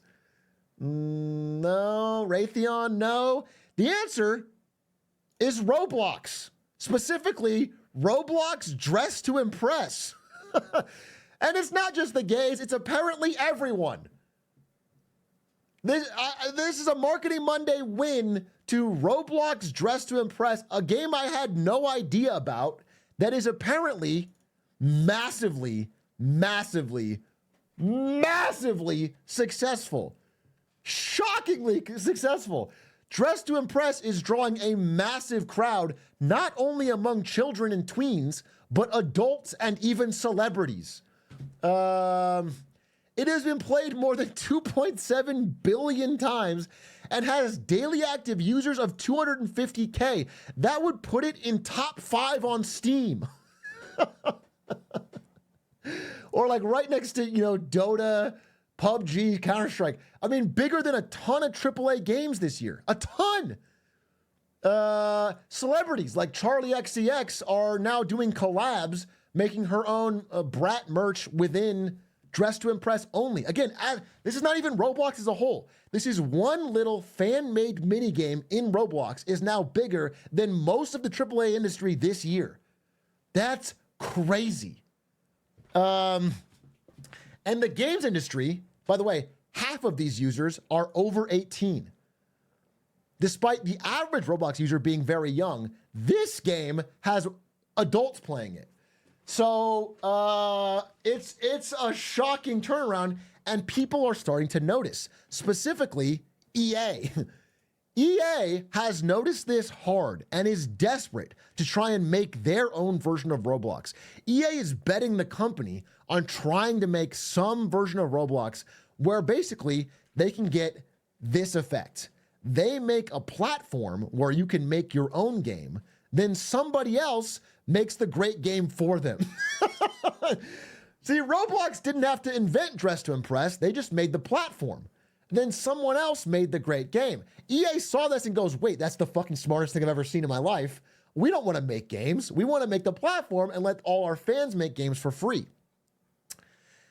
That's what inspired Imagination to Creation, a new endeavor by EA that they announced at their recent Investor Day. Let me show you a clip from what they are trying to work on and pitch.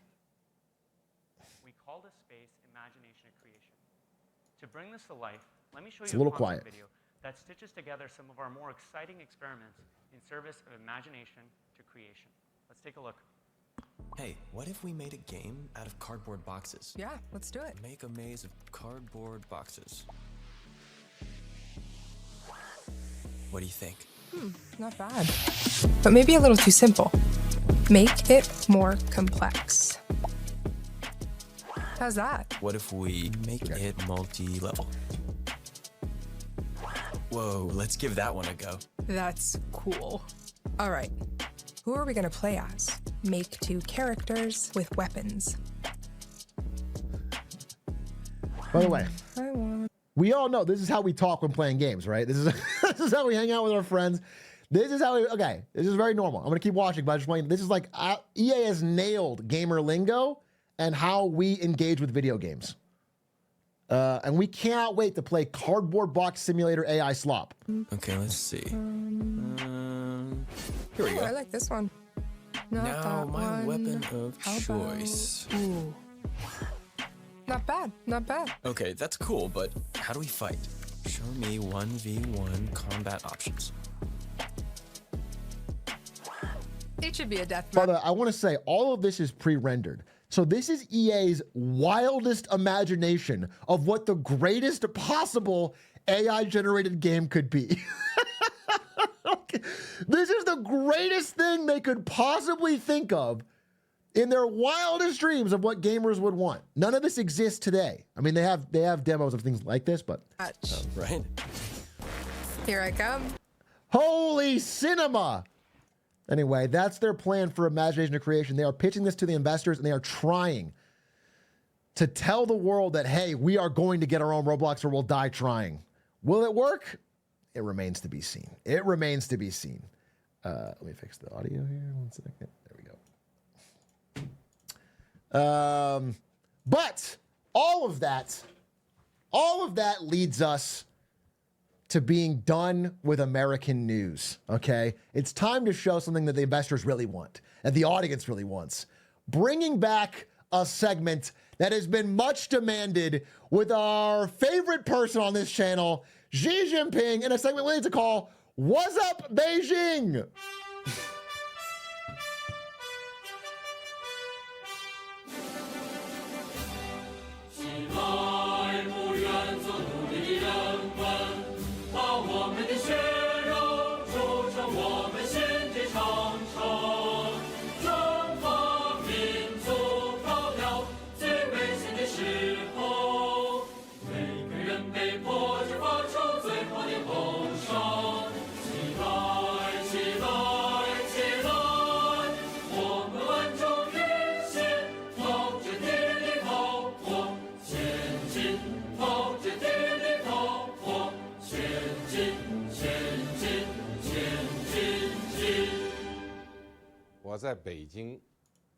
Yes! What's Up Beijing is back, baby. It's been a while. It's been a while since we've covered the goings on in the Far East's biggest economy and the second largest economy in the world, China. And I want to start today not by talking about Xi Jinping himself, but by a random white guy that you probably haven't heard of named Ray Dalio. Ray Dalio. See, the thing is, we haven't done China coverage in a while, and I need to catch you up. And I thought, what better way to catch you up on the economics goings on in China than to give you a little history on Ray Dalio. Now, Ray Dalio is a guy that is a chief investment officer for Bridgewater Associates, and he writes a lot about the economy in big, grand terms. And there's some things he's written that I think are pretty intelligent. I like to listen to him and take it with a grain of salt. However, one thing he's been consistent about for years is how confident he is that China will dominate the globe, okay? Back in 2021, Ray Dalio said he's bullish on China, and he listed all these stocks that he thought were going to be unstoppable. Every single one of them is down 60, 70% since this point, but it's not worth really talking about. He also has this chart that he uses to talk about great empires, where he basically said that China is on the rise, USA is on the decline, and pretty soon China will stop them and become the great power of the world. This is his great empire standing. And they shift every couple hundred years, and the West has fallen, okay? He's been doing this for a while. It's been years of this, talking about this with Ray Dalio. And the best way to tell you that China's economy is in a tough spot lately is that when Ray Dalio goes on a podcast and says this, there are real issues in China now. When he says there's problems, when the world's biggest glazer comes out and says, yo, there's some real fucking problems, then you know shit's getting real. To give you an example, in the past few months, a while ago, I did a presentation on China's real estate troubles. It was one of my bigger Marketing Mondays. And I mentioned during that presentation that youth unemployment in China had risen really high. And then they just stopped reporting it. They canceled reporting it. Months later, they started reporting it again, and it had mysteriously fallen. And they said, we basically took out all students. If you're a student, even part-time, you're not included, even if you're looking for a job and can't find one. Even with this new method, the unemployment rate shot right back up.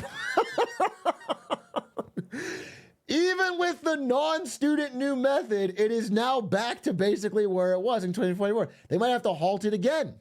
The Chinese stock market has had a $6.5 trillion rout. 4 years of decline, basically since 2019. Their stocks are where they were before COVID, which means they've had no growth in 4 years. It's been very bad. You can see it here. This is 4 other major nation stock markets, and then black is China, okay? They're only one down from from 2023, from the last year, okay? It's been a bad time. If you go through Guangzhou, some cities like this, you will see people desperately listing their apartments for lease or rent because the price keeps falling, or like for sale, actually. Trying to sell housing they can't move. Real estate continues to sink. Basically, quarter after quarter, prices continue to fall on housing and buildings in China, which obviously has a depressing effect on the economy. However, does all of that really mean, quote unquote, collapse, as The Economist loves to post? Fear of a Soviet-style collapse keeps Xi Jinping up at night. Look how sad he looks. He looks sad. And since Xi Jinping finally got this sad at the stock market going down and down and down, and the unemployment rate going up and up and up, he finally decided to do what America did when faced with the same problem in 2008. He brought out the money bazooka. At long last, this week, again, I'm talking about a few days ago, China pulled the trigger on a bold stimulus package. Did someone say bazooka? American investors are saying buy everything, and so are Chinese investors. They cut interest rates to nothing. They provided funding for brokers to literally buy stocks. Government money going to brokers to buy stocks. They're giving bank loans to support stock buybacks. They're cutting mortgage rates even if you have an existing loan. So if you have a mortgage loan that's at, like, let's say 6%, they're cutting your existing loan. They're forcing banks to cut your existing loan to a lower interest rate. I mean, it is stimulus top to bottom, full juice, fire the bazooka money cannon. And in response, Chinese stocks have absolutely mooned. I want to show you. Wait, let me see if I can cut off the right here and give you. Here, we'll do this. Look at this. This is the Chinese stock market, okay? Over the past over the past year. Falling, falling, falling. Then a few days ago, they announced stimulus. It hit a new yearly all-time high in like a day, dude. Everything rallied. The money cannon is hit hard and fast. This is the CSI 300, kind of equivalent to American S&P 500. Hyper rallied. This is the CBSE 50, which is kind of equivalent to our Dow Jones. This had its largest one-day rally in the history of their stock market. They have never had this much of a rally in one day. Incredible money printing. Chinese stocks surged in the biggest single-day rally since 2008. This is the other stock market, but on stimulus cheer. As full disclosure, I have some leftover Alibaba stock that I didn't sell. I made $15,990 in a day. In a day, bro. I didn't even remember I had this. Which is enough for me to buy 484 copies of this poster, which I will be doing. Okay? A celebration of Xi Jinping's glory.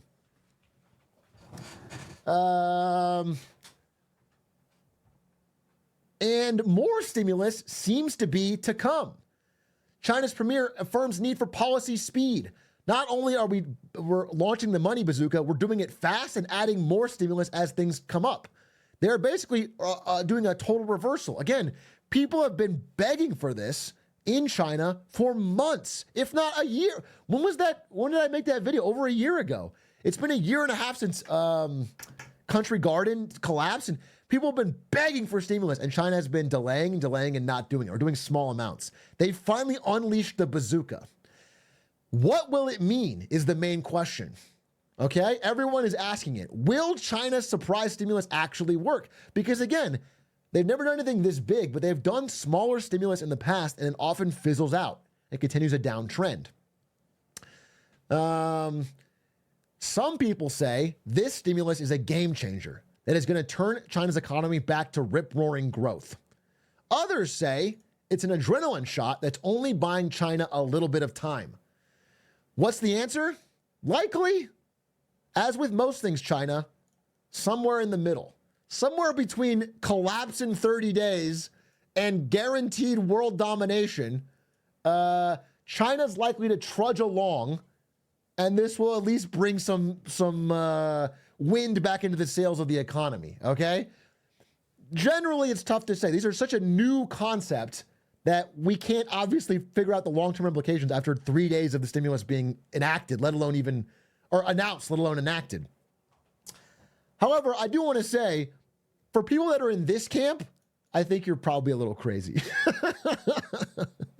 I don't think it's here either, but I think if America survived 2008 and the Great Depression, it's very unlikely that the world's second largest economy is going to collapse.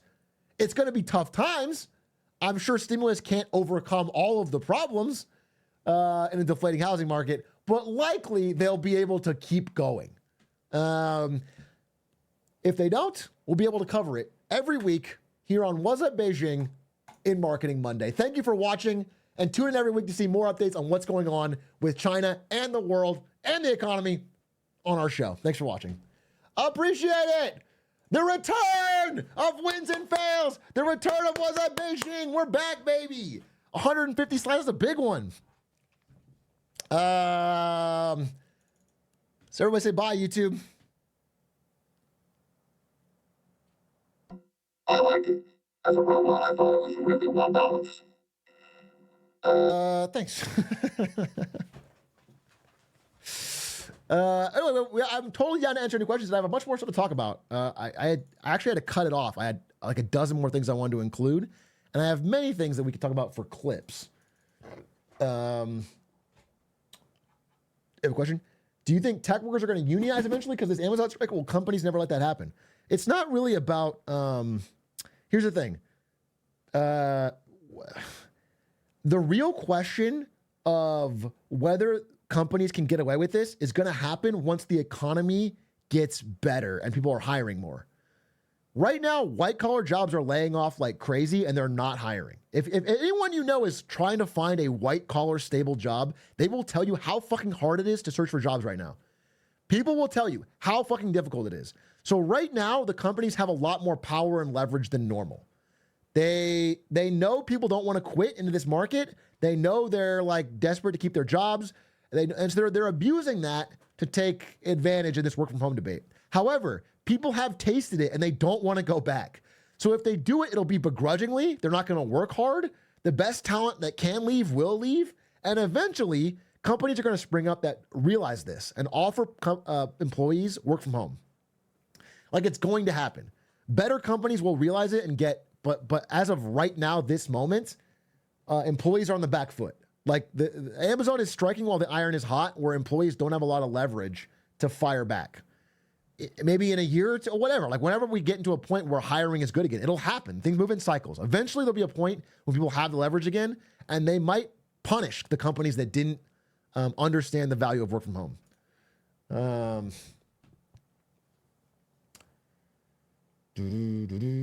My company's adamant about not laying off, but I want to less. Yeah, what companies are doing often right now is they're not laying off, but they're also not hiring.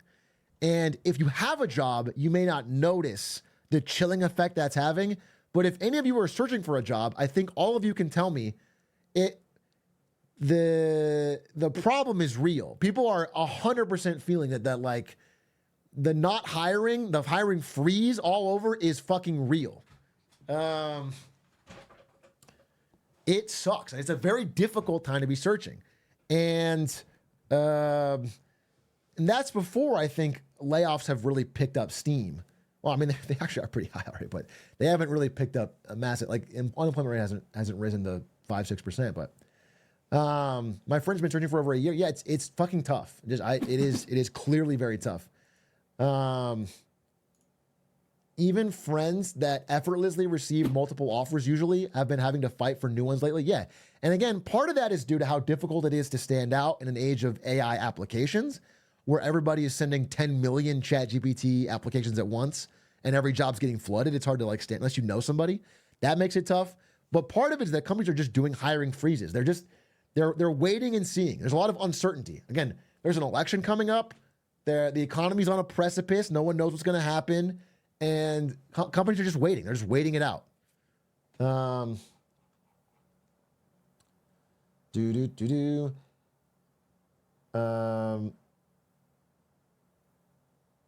Why is the U.S. putting so many tariffs on Chinese tech like BYD if China is suffering too much? So it would be great if countries operated under the principle that they are all friends and sing kumbaya and like really want to help each other. But the situation is, as China's economy, at least the real estate side of the economy struggles, they are trying to prop up growth by really hammering exports. China's been trying to massively push exports to grow their way out of the real estate bubble bursting.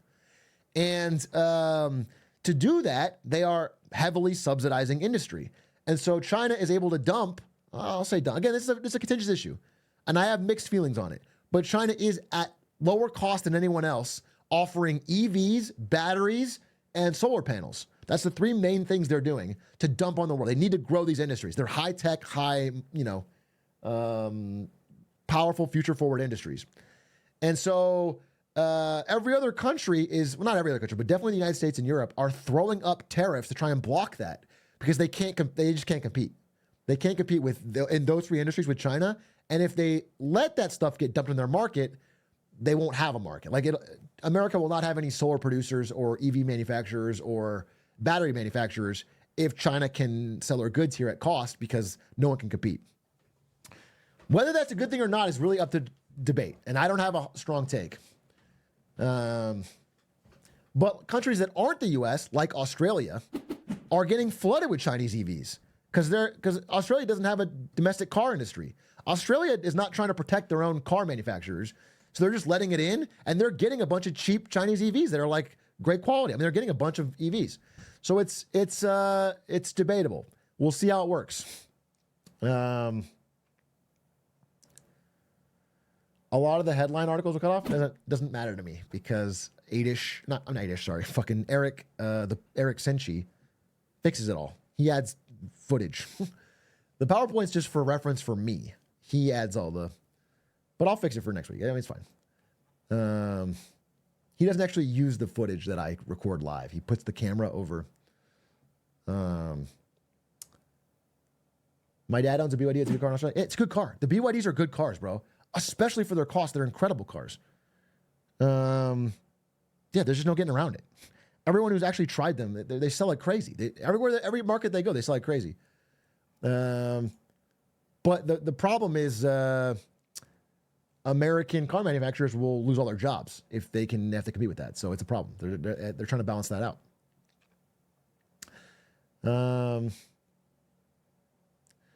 What do you think about the Cummins bank stock sell on the German right? I know about the German right. I don't know about the bank stock. I'll have to look into that. I feel, at least in my high school, we have been getting a lot more teachers who have a past working in corporate but can't find a job. My new AP Gov teacher is a Harvard Law grad, which is kind of cool. I guess it's kind of cool that people are looking for jobs that pay well and can't find them, so they have to become a teacher for you. Is that what's cool about it? I guess it's kind of based. You're going to get top talent as a student. How about that?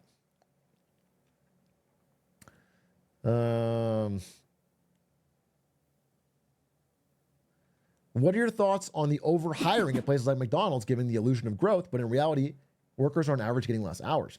I mean, you guys can tell me if you have hourly jobs. My understanding is that companies are not yet in the, especially at the non-white collar jobs, they're not in the mass layoff stage yet, but they are in the hours cut stage. There's a lot of like people not wanting to let everybody go because they remember 2021 when it was very hard to hire people, and they don't want to lose their employees. So they're trying to keep them, but they're cutting hours to the bone, basically.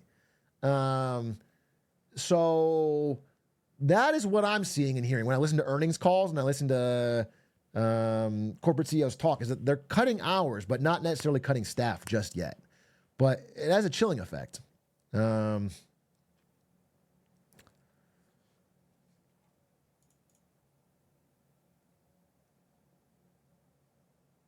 Everyone gets hired but can't get hours. Yeah, because they want to keep staff.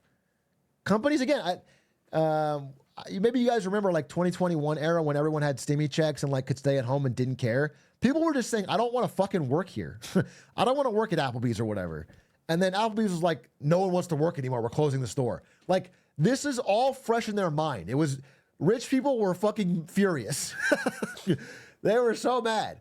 Okay, so they're not trying to let everybody go just yet because they don't want to have to try and grind all the jobs back. But because they're not necessarily seeing the growth they wanted, they're cutting hours. We'll see what happens. The thing that pisses me off is the amount of companies say they're hiring. But yeah, ghost jobs. We've talked about that before. Ghost jobs are very annoying to give the illusion of growth.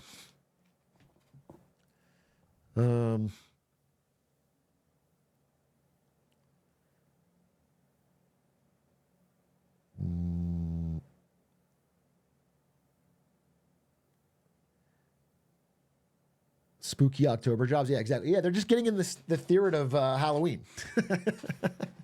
Companies are just getting in the spirit of Halloween and offering ghost jobs. It's like a fun little. I'm sure after October it's fine. What is the benefit of listing a ghost job? It shows growth. If your company's not hiring at all, it shows that you're going through tough times. Companies that are growing well are hiring. So people always want to be hiring. Secondly, let's say you put up a job that you're not actually hiring for and you get a bunch of applicants. Maybe later when you need somebody, you already have everybody applied. You can just reach out. People have reported many stories of like applying for a job and then getting a response like 8 months later. I'm going like, hey, we need someone now. It lets them, it's all the upside for them and wastes everyone's time who's applying.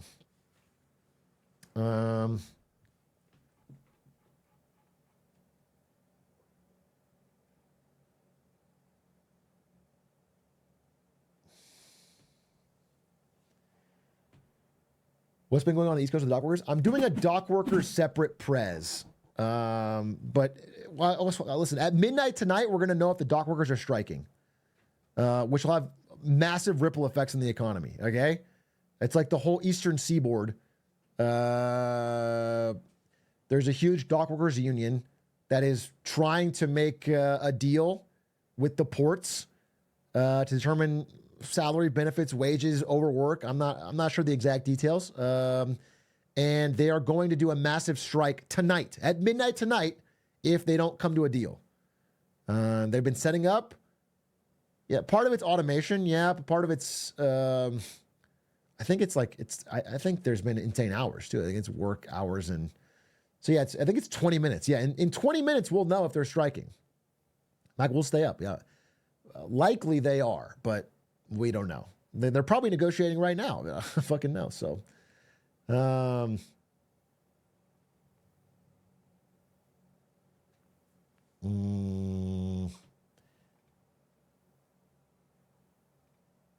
are companies that don't engage in tactics meant to inflate their value, insulate from jobs in the market? Kind of a vague question. I don't know if I can answer that.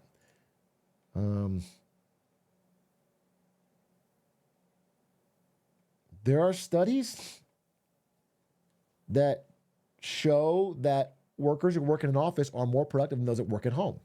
Do you think that could also be a reason why companies are sending people back to the office? I am sure. Listen, there are some benefits to working in an office.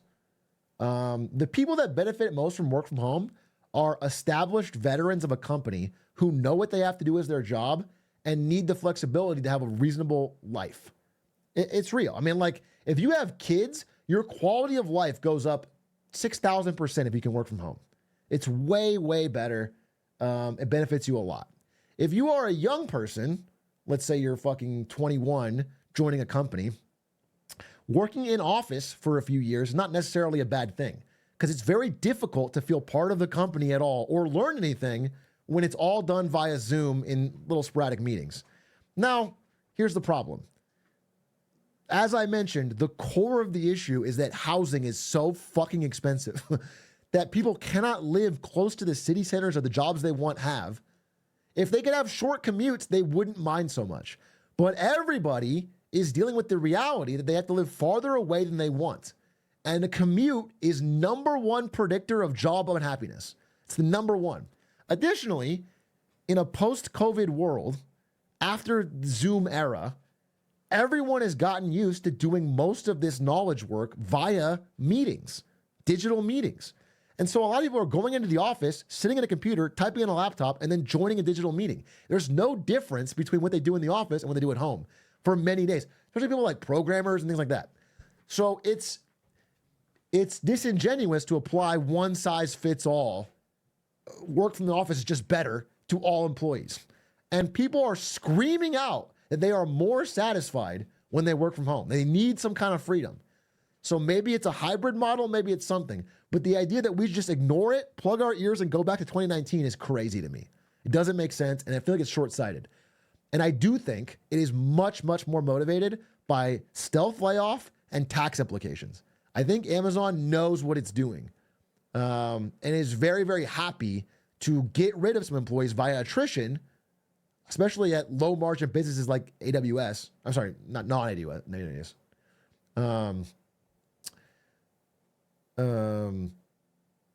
That they would not have to pay severance to. And they can, again, the tax thing is real. The tax thing is 100% real. There are city councils that are coming to Amazon and being like, hey, we gave you all this money so you'd bring jobs to downtown. You didn't do that. Nobody's here. We want the money back. You have to pay the taxes. And all of a sudden, Amazon's like, wait, chill. chill. We'll bring them back. Bro. Again, a lot of this that I'm saying comes from a Amazon AWS high-level employee who quit, posted all this, and then later deleted the post. Thank God I got a screenshot, bro. He deleted it. He fucking they were on his ass. Let me see. It was in the fucking video. What are your thoughts on delinquencies hitting 16 plus 16 bill? What does it mean for the economy short term? What do you guys talk about? Which delinquencies are you talking about? I read delinquency data all day, every day. Are you talking about auto delinquencies, housing delinquencies? Talking about credit card delinquencies, student loans? Oh, can I talk about something? Bro, this is so funny. Wait. Okay, again, this is a fucking... I always say, never attribute to malice what could be stupidity. I am not a believer in any kind of like... Even like the BLS jobs data, which gets revised down, I just think they have a stupid model. I don't think it's like they're like deliberately inflating the jobs numbers. However, dude, where is this? I have to show you this. It's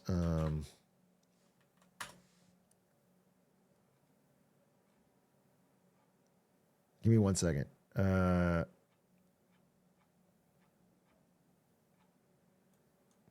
It's about student loans, dude. Damn. I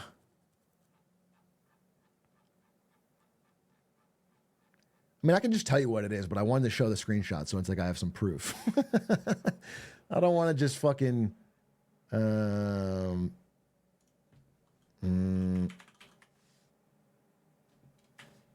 want to have the receipts, bro.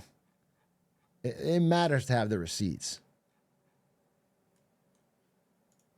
Oh, I know where it is. I know where it is. I know where it is. I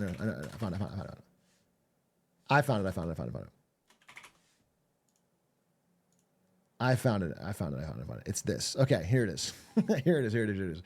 Okay, so as I've mentioned, as of today, September 30th, student loans are now being reported to credit ratings agencies. So if you have not been paying your student loans, as of today, they're going to start being called default. They're not in good standing. Their loans are not in good standing. And that gets reported up the chain, and eventually will be out in a data report that says, hey, a bunch of people are defaulting on their loans. However, because we are so close to an election, for some reason, the deadline got extended by exactly 2 days. From Monday until Wednesday. Now, why is that important? Because if it's in 9/30, the end of September, it'll get reported in next month's data and the next quarterly report. But if it's in October that they all become defaulted, it won't make it until after the election, or at least right at it. That is suspicious. That is suspicious, bro. That is like numbers manipulation. 2 days to put it over the monthly threshold. Here. Keeps it out of the reported data by a whole month and possibly a whole quarter for the NY Fed household debt report. Yeah, it's not going to make it in there. That's interesting, bro.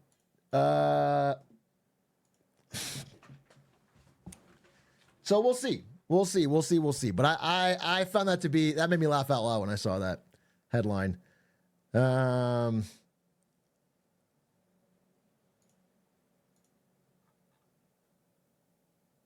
much longer can Twitter last? Probably last recording. This is a great question. I've been wondering the same thing myself. Twitter is not break even yet. It still loses money every quarter. It loses money hand over fist, bro. And eventually, Elon Musk has to either pull the plug or sell a bunch of Tesla stock to pay off the debt. I'm not sure what he'll do. I don't know. But the clock is ticking unless he can turn it around. Using of the site has not dropped that much, but advertising has dropped dramatically. They're not making any money, and blue checkmark sales are a drop in the bucket. They're almost nothing. So. It's a tough situation. I don't know what's going to play out, but I do know that he has set himself up for, he talked about it on stage when he said, fuck you advertisers. He's basically said, if Twitter fails, it's their fault. These fucking woke advertisers for blocking free speech. So he's already gave himself an out. Like if it does fail and goes bankrupt, he's gonna be like, well, it's their fault.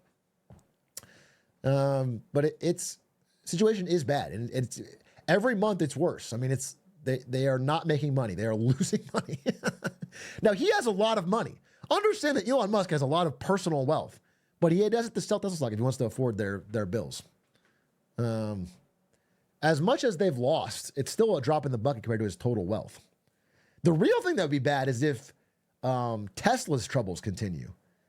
If Tesla doesn't start turning things around, you know, like getting sales growth again, getting car sales growth, then that's real trouble. I mean, Elon really needs Trump to win, give him a government position, and give Tesla tax breaks and fucking like special contracts. That's what he needs, because Tesla's like chopping down.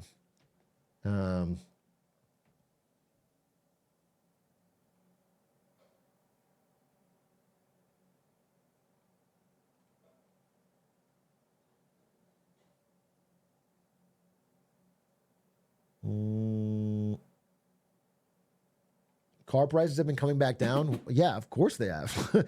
Car defaults are crazy. Bro, if you buy a car right now, do not buy unless you're getting a great deal. Do not buy a car you don't feel great about with a great deal. People are defaulting on auto loans like nobody's business. They're getting repoed like crazy. Lots are full. You can get an amazing deal on a car. Do not just rush to buy. Especially, I mean, look, Teslas in America are still the best-selling EVs by a huge margin. They're still good. But a lot of companies tried to get into EVs, like Ford, etc., did not sell well. They are selling those for massive discounts. If you want like a, again, I can't quite speak to the quality here, but like if you wanted a Dodge Charger EV or something, you can get like fucking 40% off, 45% off.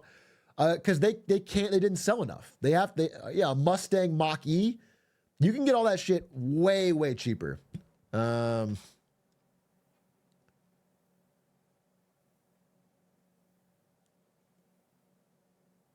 Hyundai EV, yeah. So,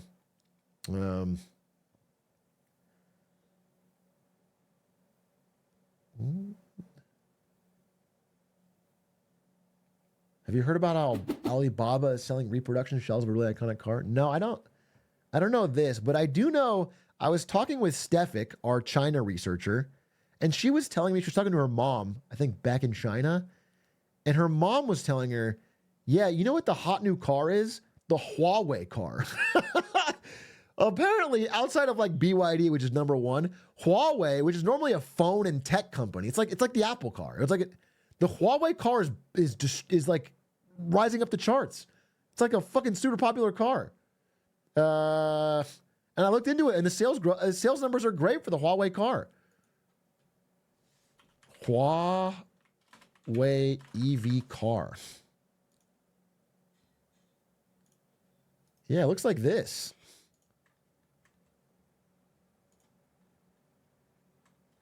I do not mean Xiaomi. Xiaomi has their own cars doing pretty well. I'm talking about the Huawei. The Huawei car. That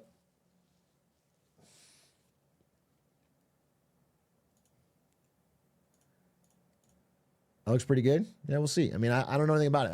I did not know Huawei had a car until recently, until she was telling me about it. And apparently it's doing really well.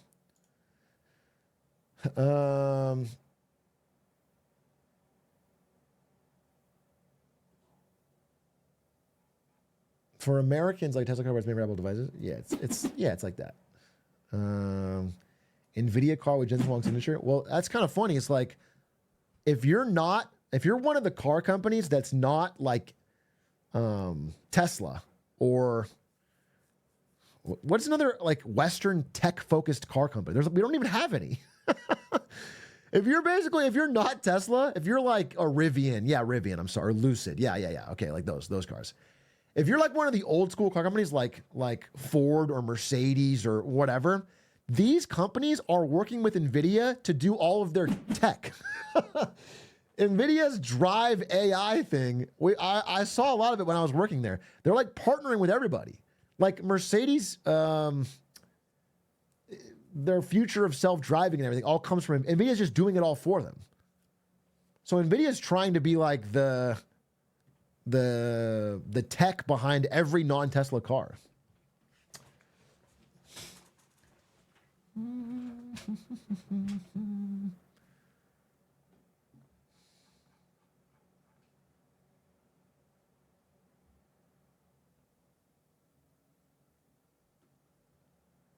Hey, Big A, can you explain how Wingstop is doing so well with their increased marketing campaign? I talked about this in the 2023 recap video if you want to watch it. Wingstop has been crushing, dude. Their stock is insane. There's a Wingstop not too far from me that is busy every day, all day. I have driven by that Wingstop at like 12 at night, and it's got people in there, all the seats filled. That shit's popping, dude. Wingstop is hitting at the right time. So it's doing well. It's doing well. I don't know if it's just marketing or the right product, or I mean, chicken places are doing good. People are on a fucking chicken crush right now. What's so good about it? Well, the reason the stock's doing well is because they're selling a lot of chicken. That's long and short. Well, that and it's probably a little bubbly. People, once a stock does well consistently for a while, people just assume it's going to do well forever, and then they all buy in, and then it keeps fucking.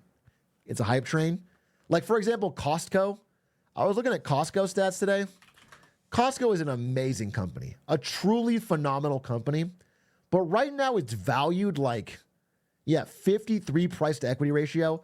It is valued like it is the craziest high growth tech company of all time. Like, it's a good company. It does well. But if they were to actually pay out their earnings and dividends, you wouldn't get your money back for like fucking 100 years. I mean, they're not just valued as a good company. They're valued as if they're going to change the world in the next 3 years. It's absurd. So the hype on Costco has gotten a little unreal. I personally would never buy at a level like this, but it's definitely a great company. It's like a company you could buy and hold. I just think right now is such a terrible time, but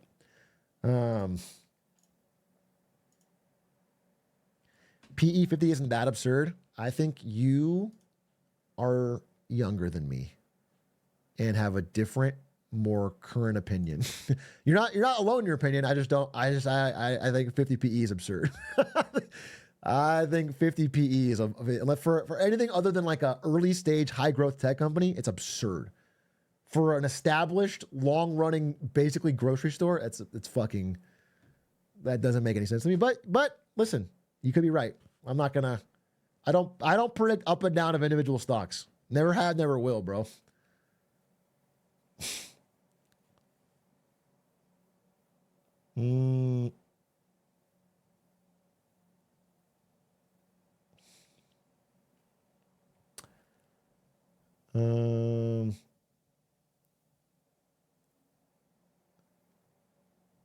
Name any other company that has Costco, guys. That's right, you can't. Fuck!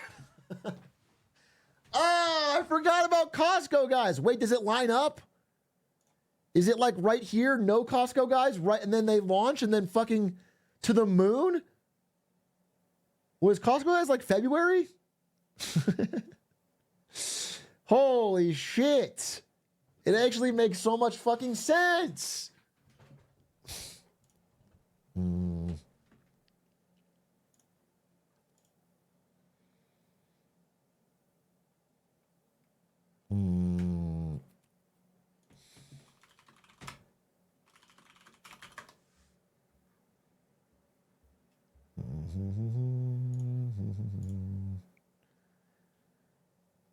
Did you see the White Sox issued an apology for record-breaking losses in a modern league?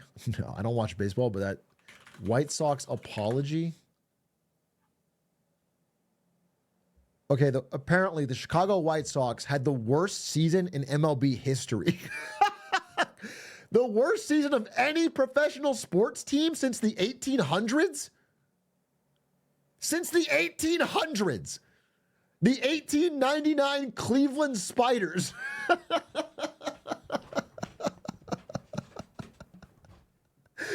That's so fucking funny. He put out a letter saying, by all measures, our on-field performance this season was a failure. As the leader of this organization, that is my ultimate responsibility. There's no excuses. This was an embarrassing season. You all deserve better. I feel bad for him.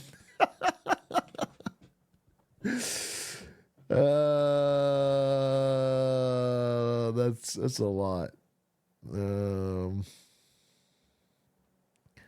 Words are easy. I need to show you our progress through action. That's so funny. That's so funny. Chat GPT apology. Yeah, it does feel a little chat GPT. I mean, we'll see. They got to get more wins, bro. No one else cares in sports. Oh, speaking of sports, dude. I'm sorry, but LeBron Glazer mode engage. I repeat, LeBron, I can't say his name. Glazer mode engage. I saw this interview. LeBloon, dude. LeBloon James. I saw this media day interview of LeBron and his son. I'm just going to sit between them like I'm their friend. Was well documented last week. We heard your take on it, where you guys had a moment at practice that was well documented last week. We heard your take on it, where you said great defense but better offense. Can we get your vantage point? What you thought about that? All right. In all seriousness, Please. I looked at the film and he did step out of bounds, but I'm not gonna go there. I'm not you gonna can go there. I'm not gonna go there right now. That's a big part of it. But What do you mean you're not gonna go there right now? You just went there. I mean, I definitely did. I definitely did. But I stepped out of bounds. He stepped out of bounds. They don't even have that I gotta camera stop. angle of the I gotta baseline like stop. All I know is I gotta stop. Tell them about the stop I got on you when you dribbled out of bounds, though. Now that was a foul too. He slapped my whole arm, and we see. Did they call it? No. Did the ref call it? I mean, If I'm they not gonna get that whistle call right didn't now. blow, I'm there not gonna wasn't get no that call right foul. now. It's charming, bro. He's trash talking his son. They're in the NBA together. It's crazy. I'm playing against you're a rookie guy anyway. on his Exactly. Exactly. So, This. You guys had a moment at practice that was. And then he said, "You're a rookie. Your opinion don't count." That was the thing. We just covered it, but that's funny. I am the fucking simpleton that they are marketing to. When the Lakers drafted Bronny James, who probably didn't deserve to be drafted, to set up this moment, they did it for me, so I'll buy merch and shit. I'm gonna do it. It works. I'm excited to fucking watch it, dude. I'm gonna go to the fucking opening game at a Cosm, and I'm gonna see LeBron alley-oop to his son, and I'm gonna pop the fuck off. Doc strike? Doc strike. Let's see. 2 hours ago.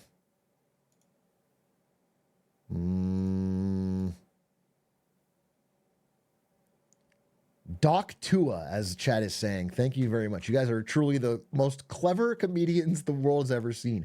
How do you come up with this stuff, really? I've always wanted to ask you, what is your process?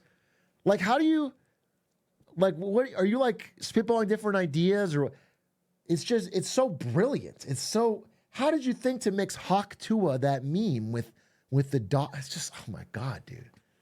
It's so smart. It's a gift. It really is a gift, and I'm impossibly jealous. Years of practice? It must be. All right, let's see. I almost searched for Doc Tua. Doc worker strike. Let's see if we can get a real-time...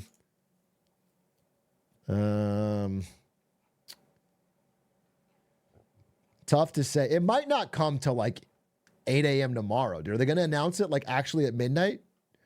Anyway, America's busiest port may come to a halt at midnight tonight, which could slow the economy by as much as $5 billion a day. Easy money. We'll get Elon Musk to pay it. I'll pay it, dude. My Alibaba stock is up.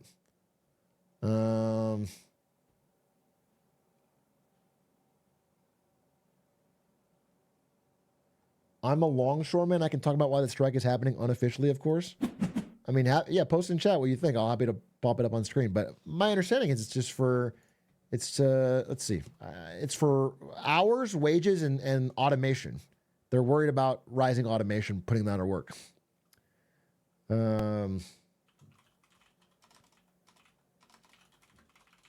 But I can, here, 28 minutes ago, we got one. Let's see. Let's read. East Coast port strike imminent as union deal remains elusive. Port operators from New England to Texas brace for a strike by the powerful longshoremen union that appeared likely to begin early Tuesday. A work stoppage, dude. You know that JD Vance and Tim Walz are fucking cramming to learn everything about this right now. Because there's absolutely going to be a question tomorrow if there's a massive port strike. They're gonna need a fucking answer. They're probably literally right now getting the full 5 weeks before election. White House is working round the clock to avert the strike. This is a bit of an October surprise. I mean, if this strike happens, people will feel it.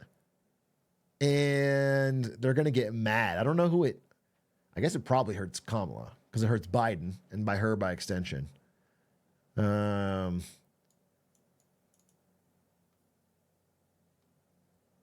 Interesting. Doctober surprise, dude. How do you guys always find a way to make Doc rhyme with things and fit it in? It's uncanny. The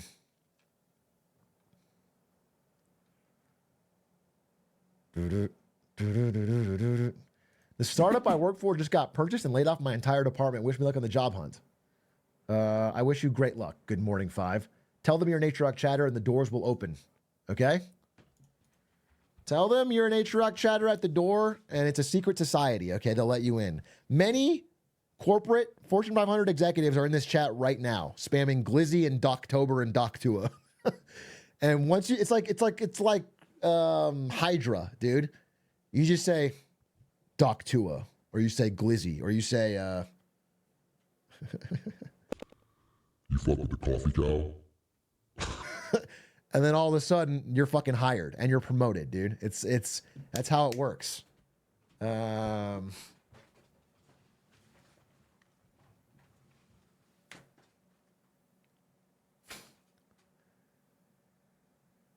Did you buy that Alibaba stock because of the guy who said I go all in on China? No, I did not buy that because of that guy. I actually have held Alibaba stock for a very long time. Sold most of it a while ago, and I had some left over, and it fucking mooned, and I was like, wait, what the fuck?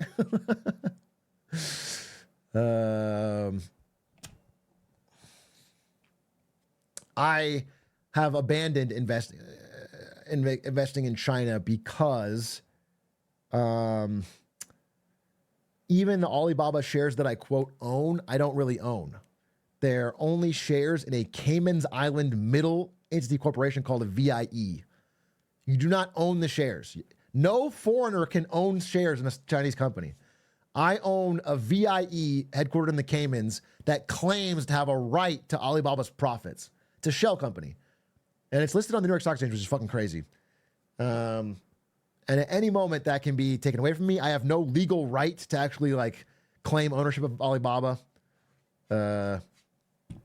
It's once you really deep dive on that, it makes it like impossible to want to sustainably invest in Chinese stocks, I think, in my opinion. Once you really know the rules, like what you actually own, it's like nothing. So I started like dumping. I used to own a lot more China stuff. I started dumping it. It hasn't done very well either. So,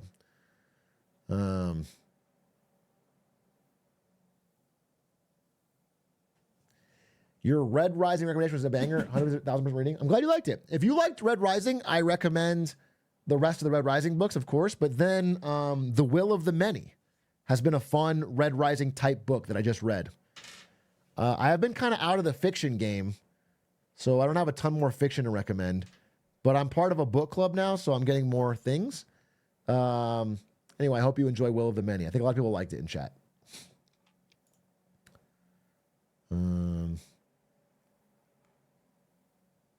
The book I just fucking read was the one I showed on stream, which was very dry. But I wanted to learn more about it and make sure that I wasn't like... I wanted to feel concrete when I was like, you know what? I really don't think fucking price controls work. So I bought this book. This is a nonpartisan book from the 70s. Pre-polarization. It's 40 centuries of wage and price controls, and it goes example by example in small font of all the historical evidence of different like ancient civilizations to now trying price controls. And, you know, it was pretty eye-opening to me. But it was a bit of a dry read, I'll be honest. I wouldn't recommend it for fun.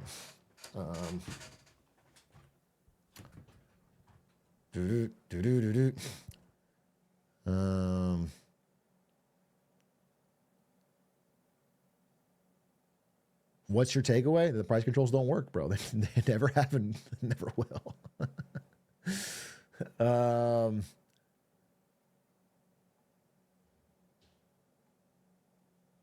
Have you read Debt? Yeah, I did read this book. I liked it, but I'll be honest with you, I maybe didn't pay enough attention because I can't remember like what I took away from it. I think I remember like there's probably some factoids I've dropped, but I feel like this book was like a lot of yapping. I don't know, dude. I don't know. I think when I was reading, I was like, yeah, this is good, but I don't know if it ever coalesced in my brain, I guess. But maybe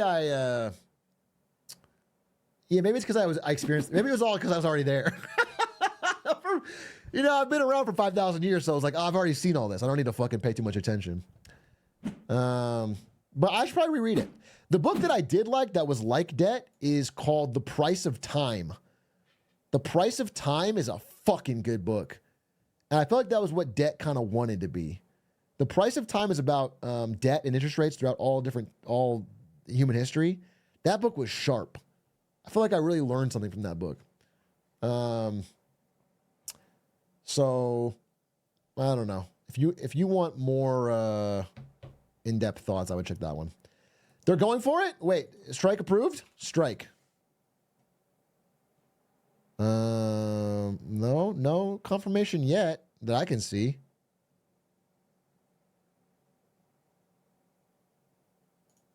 Unless I'm not. What am I missing? Oh shit. At 5 minutes ago, East and Gulf Coast ports strike, with ILA longshoremen walking off the job, stranding billions in trade. Almost half of all U.S. imports move through these ports. Holy shit. This is going to be fucking crazy. Dude, this is gonna be talked about a lot in the debate tomorrow, and I don't know what it's going to mean. People are going to get angry because this is going to mean the price of goods is going to go up for sure. I mean, maybe they won't be felt by the election. I don't know how just in time all the deliveries of things are. Like, people might have stocked up in anticipation. I think they were stocking up. Some of like the people that get things shipped in, I think they were stocking up. Like, if people don't feel it by November, then they won't vote based on it. But if they do, like if prices start rising because imports are blocked, that's going to be crazy. People are going to get fucking furious. What's this? The port strike has begun here in Boston. Let's read this.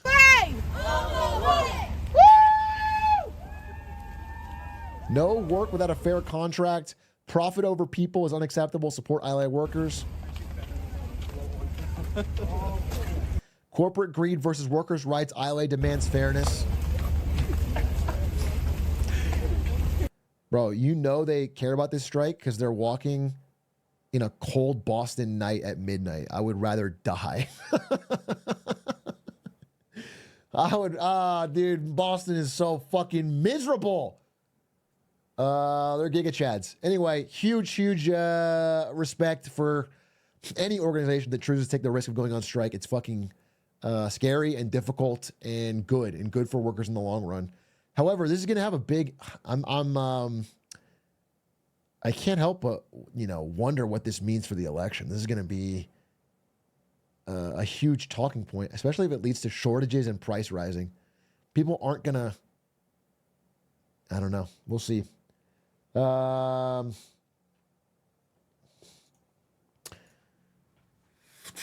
man is so wide. He's a Giga Chad. This guy is quite wide. Wide peepo striker. You know what I'm saying? Anyway, it seems like, it depends on who people blame. I mean, if people like blame the corporation, different. If they blame the government, it's different. If they blame the workers, it's different. Like, the media narrative is going to be huge for this. And I've already talked about this earlier this year. When situations like these, please don't try to blame the workers. Workers trying to get better wages, risking their jobs, to try and make sure they have like a sustainable future and aren't getting ground down to nothing by automation and increasing hours is like, just have a little heart and don't shit talk the fucking common worker. It's crazy. I'm already seeing a lot of Boeing workers are just greedy. Yeah, it's crazy, bro. Like Boeing. Really, Boeing is the hero, and the poor striking Boeing workers are the assholes. That's fucking insane, bro. It's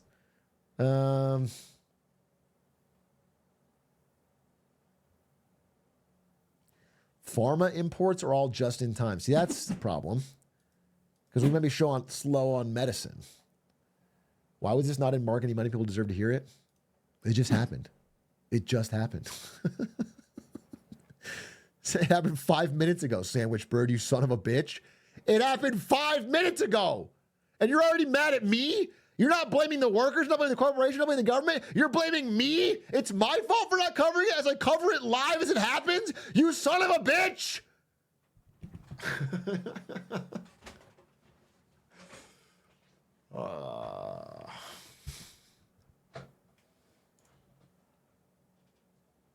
We'll put it on the clips, but we're including that part. Adish, include that part if you put it in the clips, all right? So I am covering it, but I want you to be included. Bro,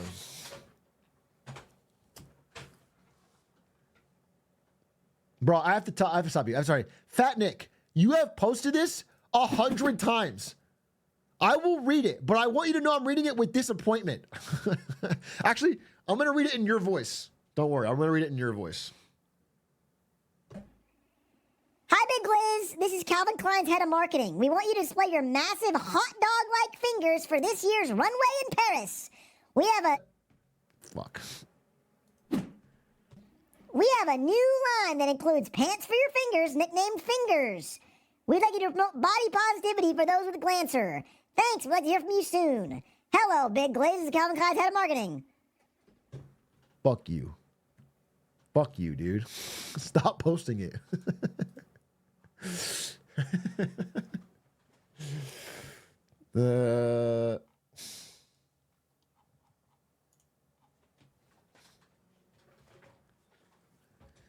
Hey, Big Ed, you got any movie recommendations? Does anyone else? Anyone see any fire movies lately? I'll give you some. I'll give you 3 movies that are fire. Okay?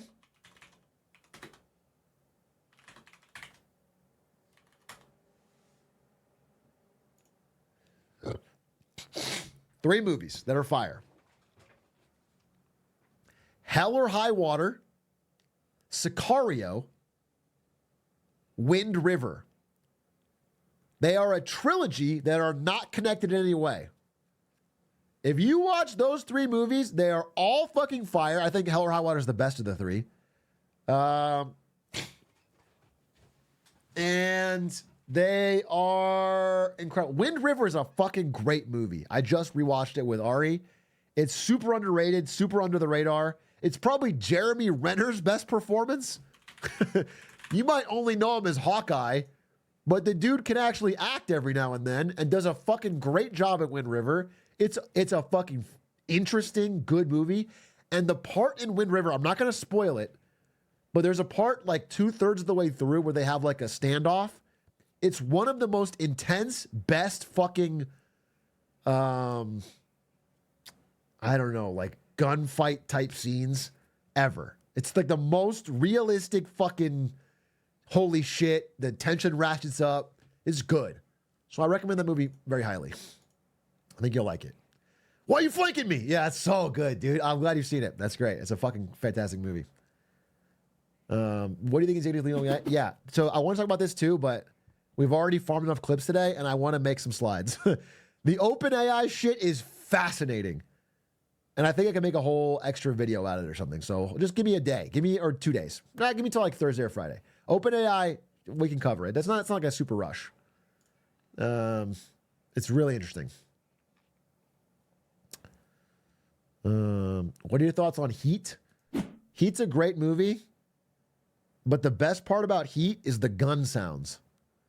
Heat has the best gun sounds in the history of cinema. I don't know what they did. I don't know how they did it, but they made the guns sound so fucking good and real and like fucking, they're phenomenal. So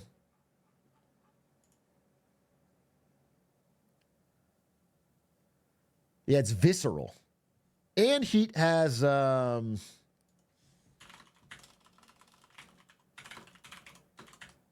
this scene, which I really don't want you to watch. I mean, you should watch the movie.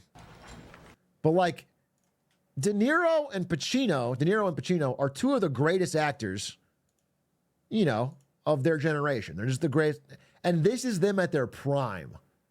This scene is so good. This is cinema. This is actually like Scorsese puts his hands up cinema. This is an iconic, legendary. This restaurant scene of De Niro and Pacino just staring each other down, explaining who they are. It's so fucking good. It's a great, but you got to know the context to even watch it now. I highly recommend it. I don't want to deter you, but like the rest of the movie to me is fine. It's a good movie and the gunfights are great. But this scene and a few other parts of that movie are so peak that it's worth it.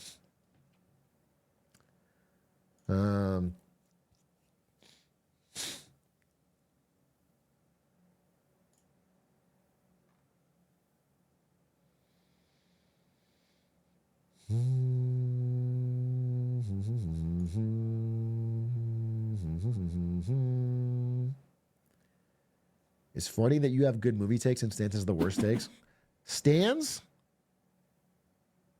How do I put this? Stans is a born hater on content. He won't admit it, but he is. However, when Stans likes something, it means something. So I'll give him that. When Stans tells me that like I like this thing, I go, okay, let me look into it. So I that's what I like about Stans. Same thing with his wife, but in reverse. His wife Rochelle is like a lover. Like she loves everything. Everything's good. Everything she's seen was good. She liked it all. So when she hates something, I'm like, oh, that must suck. When she's like that, I thought it was really bad. I'm like, oh man, it must be really fucking bad. So that's how I use their friendship to help find cool things. But in general, I think he's like the fact that he thought Hell or High Water was like 6 out of 10 or whatever is crazy to me because he likes American Pie. American Pie is like a fucking top 10 movie for him.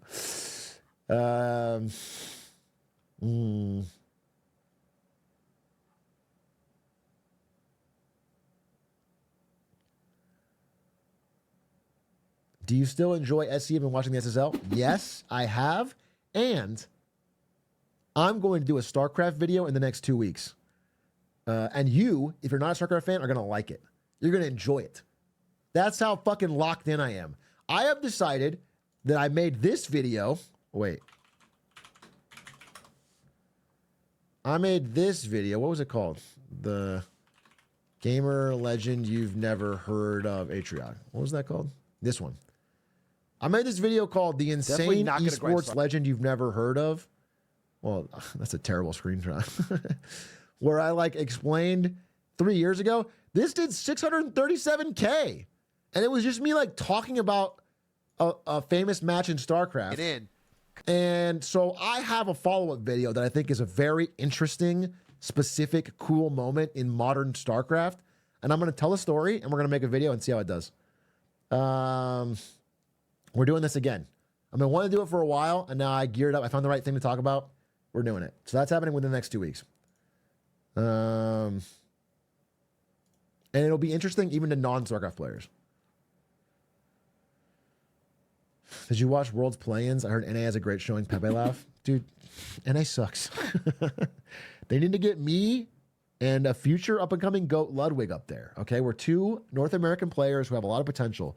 Ludwig's Garen is a game changer. And I think it could really show Zeus the business. And Stans, of course. I'm sorry, and Stans. My mid lane Varus is a fucking threat. Are you going to play more Age of Mythology? No, but I'm going to use this moment right now to tell you something cool. I have decided not to play Age of Mythology because I don't want to get fucking hyper addicted and grind the ladder. I just don't want to do it. I'm sorry, I don't.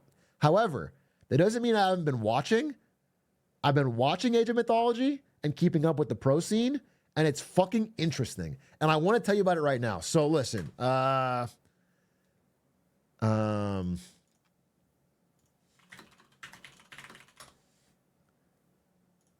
there's all these fucking gods that you can play as in Age of Mythology, okay? There's all these gods you can play as. Greek, Egyptians, Norse, Atlantis, etc., right? And all of them you can pick a god. And whatever god you pick, you get different special units, different special powers. And so it's very hard to balance all of this shit, right? Like, as you can imagine, balancing all these gods is hard. Let me just open the game to show you.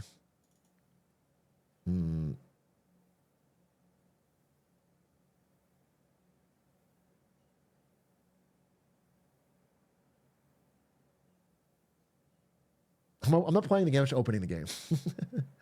I'm just opening the game, bro. I'm not going to play it. I promise you I'm not going to play it because I don't want to. I don't want to grind. I don't want to grind a build order, bro.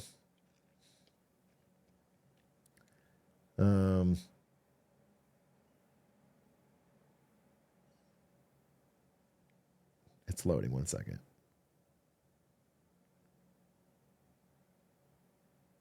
Okay. How do I see deck tree? Here it is. Okay. So look, these are all the gods you can play as. Zeus, Hades, Poseidon, Ra, Isis, Set, Thor, Odin, Loki, Kronos, Arnos, Gaia. Okay? And when the game came out, the meta quickly became the Greeks are the fucking best, the Norse are the second best, the Egyptians are third. Maybe Set's good too. Set was good. These guys are bad. And the Atlanteans were all bottom tier. They were trash. Atlanteans were awful. They just were not good enough, okay? And then, without a patch, or with a very minor patch, shit started to change. People first realized that the actual best character was not Hades or Zeus. I'm sorry, it was not Hades, even though he's the strongest of these gods. It was Zeus or Poseidon, because they could spam these centaur units. Hades doesn't have it. Hades doesn't have centaurs. And Centaur was so busted because you could just kite and shoot, all right? That was phase 1. Then phase 2, people started realizing more shit, like how the fucking Scorpion Man was incredibly good. And Set could rush age 3 really fast and get Scorpion Man and kill you, okay? It started to get more and more evolved. But then somebody figured out that the worst god, the lowest rated god, like the lowest win percent, like imagine China and Age of Empires. The lowest rated bottom tier god, Kronos, was actually the strongest god in the game. This was so incredible. He figured out that Kronos, which has pretty useless powers, like his power is that when he techs up from age 1 to 2, he gets 2 free units instead of 1. Not impressive. And he has the power to time shift buildings. So if you build a house or something, you can magically move the house somewhere else. It's like, why not just build it over there? Like, why is that a powerful thing? But they combined these fucking abilities into the most sick fucking strategy ever. And I wish I could show it to you, but I don't know if I'm good enough. But basically the idea is, in age 1, they rush as fast as fucking possible to age 2. And while they're doing that, they time shift their temple right next to the opponent's base. Maybe I could just fucking do it let me just show you in like against the fucking computer. Okay? Give me Kronos. Let me just try it. This is against a computer, like an AI standard. I don't even think I can do this. Actually, I'm not going to be able to do this because I don't know the build order at all. I don't know. We just go food, I guess. Bumosto. Yeah, something like this. I don't know the exact fucking way to do it. Game audio? You don't have it? It's too loud or what? Oh, I need a little audio, right? Sound on. Music on. Close. Bougie. Okay. I think one guy's on wood, maybe. Dude, I don't fucking know this. I don't know the build order, but we'll get there. We'll get there. Oh, free sheep. Osto. Osto. Mock. Okay, and then I think you build a temple right away. Or a manor right away? Fuck, I don't know. I don't know, dude. No, I think you build the manor later. And you put a sheep next to this guy. That's what you do. That's what you do. Yeah, oh, that was the other thing. Okay, pause. So the other thing is about Kronos, that this one fucking psycho invented this awesome build, is that, you know how most RTS games, you have a fucking villager, he goes out and he chops a tree, and then he takes the wood and brings it back home? You know that? Well, the thing about Kronos, I'll turn it down, is that his villagers don't have to do that. When they chop the tree, it just magically goes into the cloud, okay? Here, I'll turn everything down like a little bit, like this. Okay? It's not OP. It barely helps, but like, he had this thing where to maximize the super fast time that he gets to age 2, which I think is like this. So where do you put the temple? We need gold. I think this is it. I think he needs 2 on gold. Fuck. I think you need 2 on gold. Just show a clip of it. We'll get there. Don't worry. We'll get there. It's fine. Look, I found their base. I found their base. It's going to work. Okay. I think this guy goes back to food. This guy goes back to food. Build a temple. Build a temple. Build a temple. Build a temple. Build a temple. Build a temple. Build a temple. Okay? And then you build a manor. Yeah, like that. Okay, I think that's right. And then these guys go to... Yeah. So like these guys, instead of walking from here all the way over to the food, they just eat the sheep right next to the gold because they don't have to walk. That's like it makes it so much faster. Okay, all this little shit optimizes to get to H2 as fast as possible. And then while he's doing that, he time shifts. How do I do this? How do I time shift? Yeah. Look. Look, the temple gets teleported right to the front. And then while he's doing that,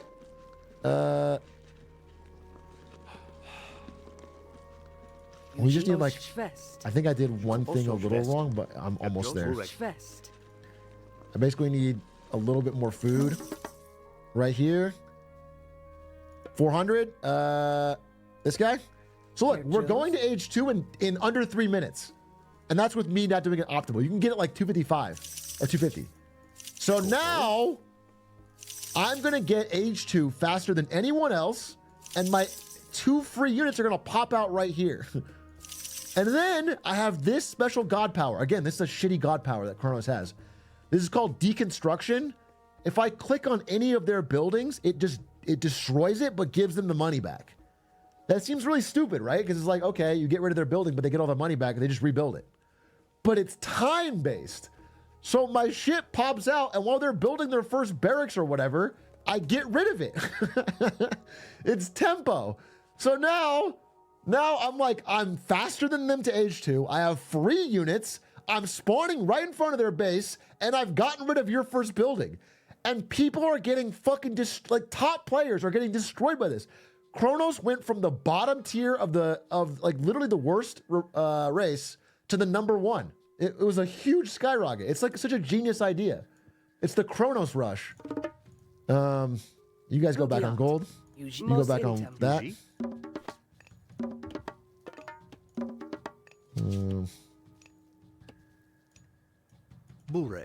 I think this should work. And then I'm supposed to build like immediately after. Get one more guy in there. We'll see how well this works. I mean, I'm fucking.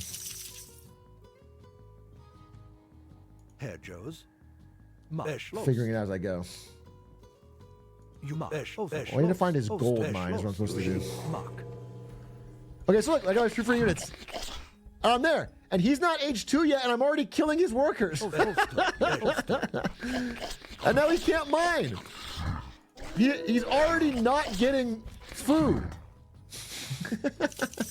And I queue up another one. Okay. Move away. I can probably harass his fucking gold. And if I find his temple, yeah, right here, look. I find his temple. I can also like valorize this oracle and start killing his there. Now he can't get wood, he can't get gold. I go to his temple, I deconstruct it. He can't even age up without a temple. So now he's just stuck, dude. He's not mining from anywhere. The game's over. At the same time, I'm supposed to build a counter barracks and get more food. And another manor. He can't mine from anywhere.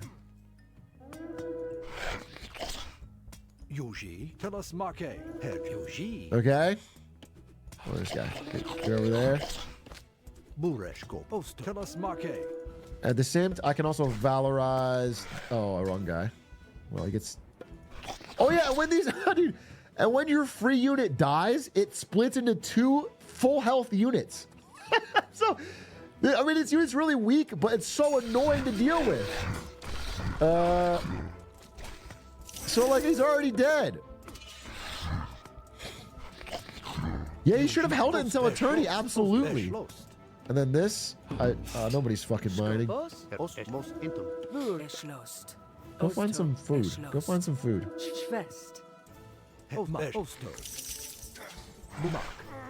Uh-huh. Go kill his villagers. Then I'm supposed to do this. I'm supposed to fucking teleport this in. And start time shifting. Kill that villager.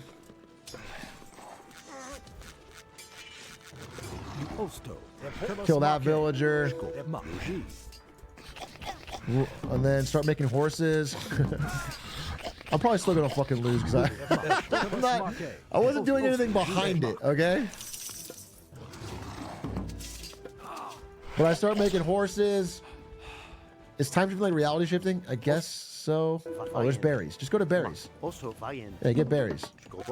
And make another manor when you have gold. Okay?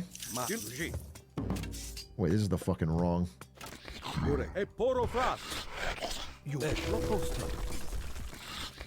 Run. Wait, I'm getting owned. I'm getting owned, wait.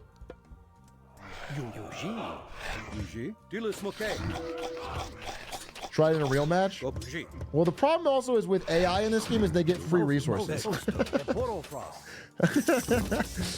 So I'm not like 100% sure how to fucking win this because they don't actually need to mine. The game cheats and gives them free resources. I'm supposed to make a counter barracks. Did I not make that? No, I did. That's fine.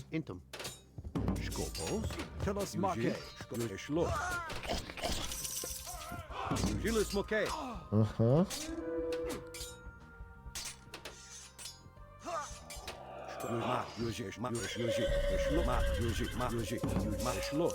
Oh, you put on a thing. Anyway, you get the point. I'm not here to fucking win the game for you. Okay?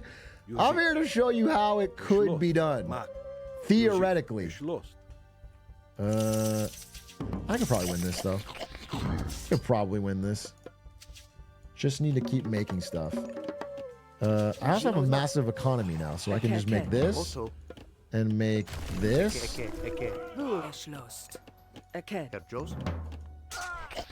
And kill this guy. And keep, I'm doing pretty well. Yeah, oh look, dude, he can't mine. He just can't mine.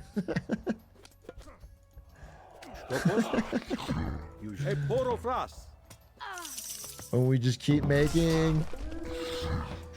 His villagers are dying. Oh, I think chat's trying to get me to quit so they can win a gamba. I'm not gonna lose, bro. I'm not gonna fucking lose. I'm just not winning the rush yet.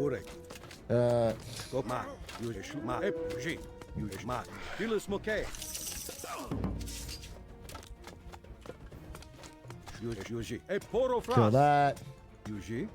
Bro is mining from fucking nowhere.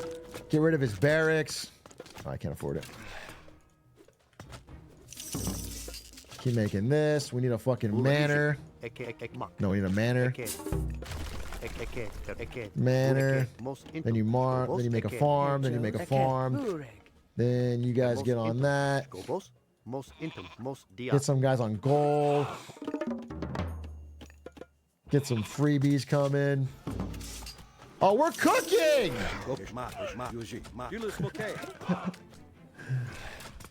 Yeah, bro's dead, dude. Eke. And what's cool is y'all is also a second hero power. Is this one's called Valor.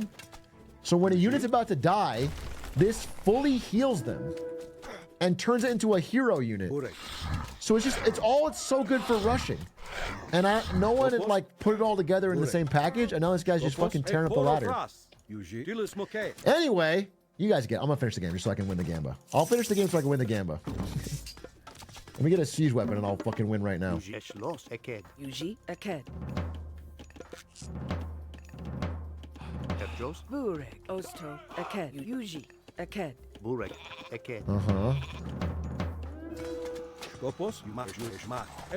Our army's getting too big to handle.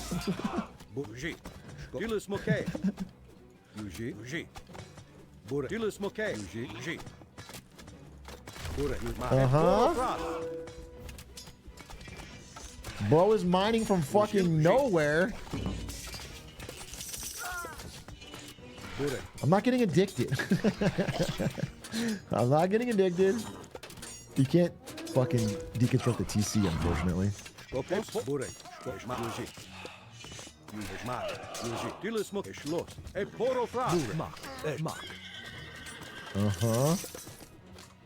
No, wait. Bro still is not mining. Bro has no villagers. I think the problem also is that the fucking AI never quits. Like, they just don't fucking quit, dude.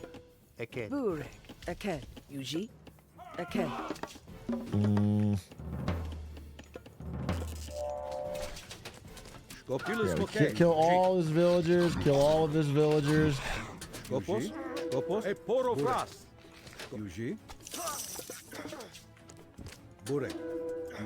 Kill all of his villagers. And then just keep focusing on this. What's like a fucking siege weapon?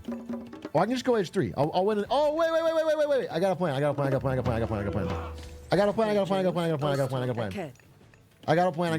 plan. Stop making this. Get food. I'm not getting a Titan. So the other thing is, I saw this in the fucking strategy too, is once, Jesus.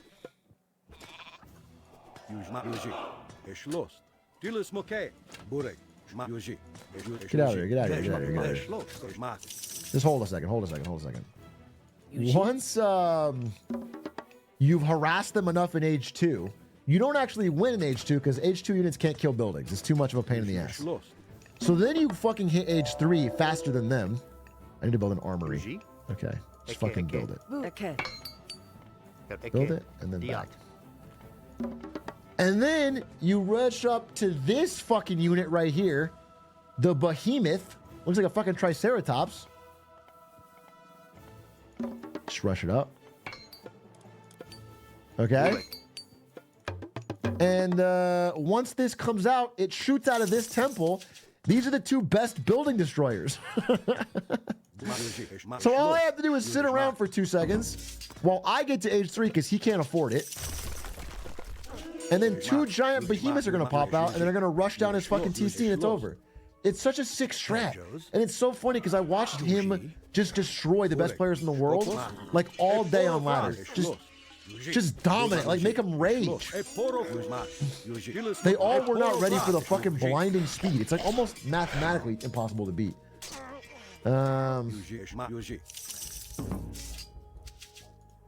who came up with it. God, I'm trying to remember his name. Someone can find it. It was like a video that went viral for AOM video. It went like 20K views, but it like did well.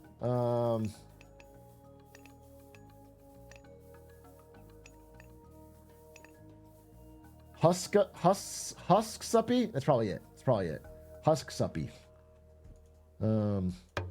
If it's not possible to beat, everyone will do it. Yeah, everyone is doing it. Everyone's doing it, dude. Kronos went from like super underplayed to like number 2 highest. Oh, here it is. 2 free. Oh, watch these. Watch these 2 alone. With no other units, watch how fast these 2 units. They take no damage from arrows, and they just start beating down his building.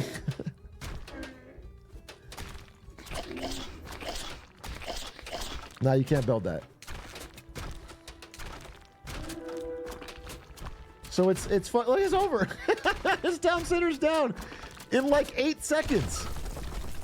And now it's over. It's so sick. But probably a little broken. Probably does need a nerf of some sort. Where are you running to? Where are you running to?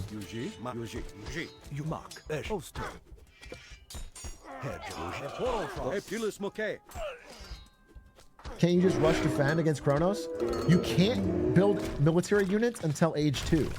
And you can't get age 2 without money. And he gets to age 2 faster than you and then stops your money. It's like you can barely squeak it out sometimes maybe, but then he's ahead and then rushes to age 3 and breaks down your buildings. Look how fast they kill a house. Look at that. 2, 3, 4. 4 hits. 4 hits to kill a house. Anyway, the game is over, but they're fucking dragging it out as per usual, as the computers want to do. Give me a gold mine. I don't know where the gold mines are, little bro. Seems fun once. I mean, obviously it's not super fun for a ladder. However, there's a second part to this story that I haven't told you yet that I was supposed to get to after I killed him, but I'm obviously getting stuck on the killing him part. A human being would surrender by now, but a fucking computer's not doing it. Surrender, bro!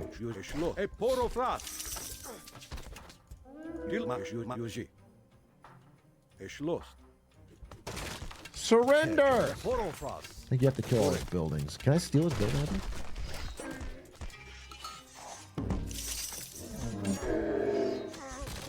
Kill all his units. Kill, kill, kill, kill, kill. Kill, kill, kill, kill, kill. Kill, kill, kill, kill, kill. Okay, he's got nothing left, right? I think we got it all. Surrender. No, 3 units left. Fucking find him. Are we pretending, Gen Z, are playing RTS games? Yes. Yes. Victory! Okay, that's called the Atrioc strategy rush that I invented. It's a brilliant Kronos rush that was entirely invented by me. Full credits. Okay? Anyway, what's fucking crazy is the meta keeps evolving. So all of a sudden, Kronos was dominating ladder, and then people figured out that Thor can create a dwarven mine. So they're the only ones that can create a way to get gold that is like hidden or protected from the early rush. And gold is what you need to get age 2. So then Thor started dominating because they can rush out dwarves, get a golden mine, get to age 2 economically safe, and then crush Kronos because they have way better powers. Like the Frost Giant is so fucking busted. Can I just show you? Wait. I'm not going to show you in game. I'm not going to show you in game. I'll show you footage.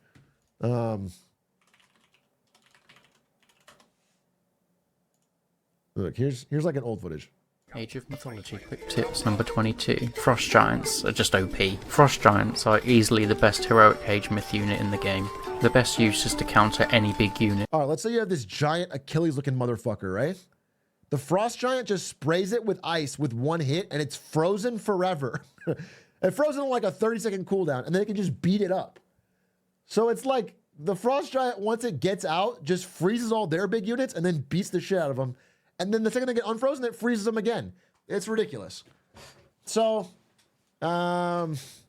anyway, I'm getting too deep in the weeds here, but it's actually a sick game to watch pros play because the meta keeps evolving and they keep coming up with new creative ways to like counter the other gods' powers and use their. It's very been fun to me. I put it on while I'm working. I just put it on the second monitor and watch it. Can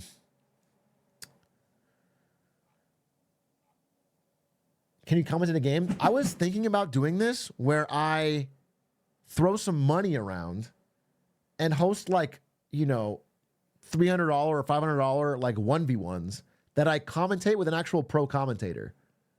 And then we can watch two top players like show off some of their great strats and I cast it with someone who knows the game better than me. And that's a good way to throw money. Like, I don't have to host a whole tournament and everything, but we could just do some fucking 1v1s. I think that could be sick. I think it'd be really fun.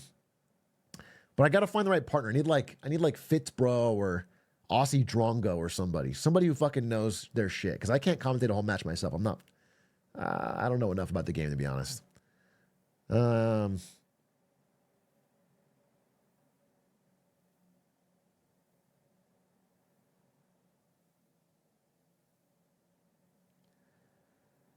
Anyway, ladies and gentlemen, my streams now start at 6:30 p.m. Pacific, and they end at 10, unless I'm doing something that I have to go long on.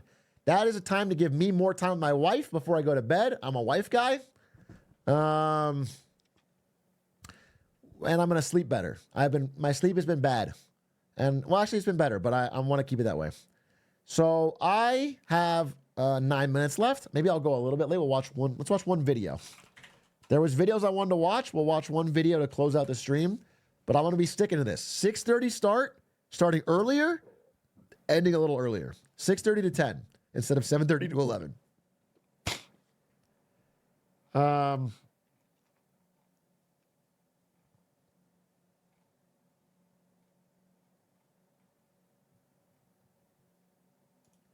Let's see. Oh, this one. Oh, it's 41 minutes long? It's 41 minutes long?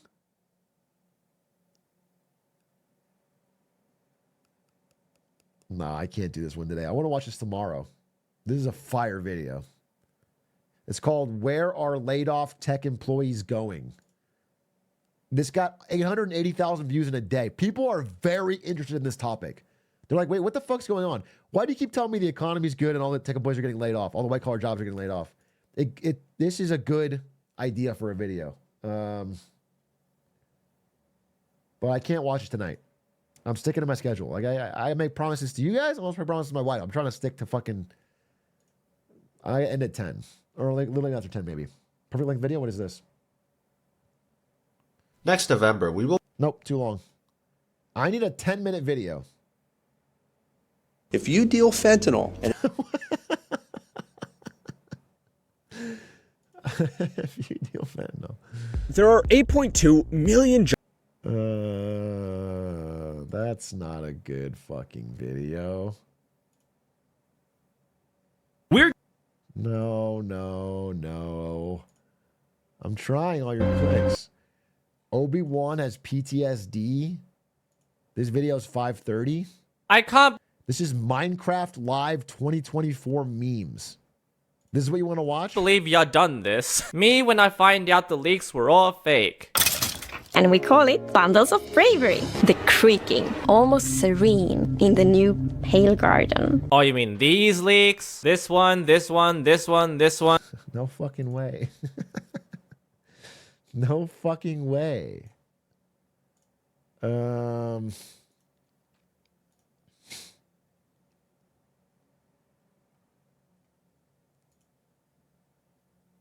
The first cooking. How to plate video. Hello, everyone. I have. What are you? Why can't? G'day, guys and gals. None of these videos are even close to. What is this? Oh, that's kind of interesting. That's kind of interesting.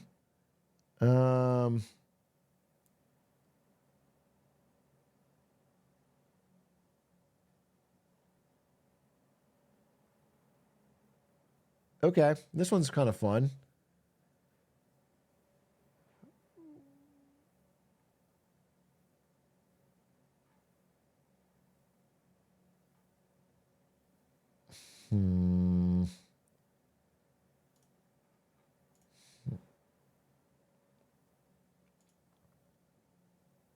There's a looming fiscal.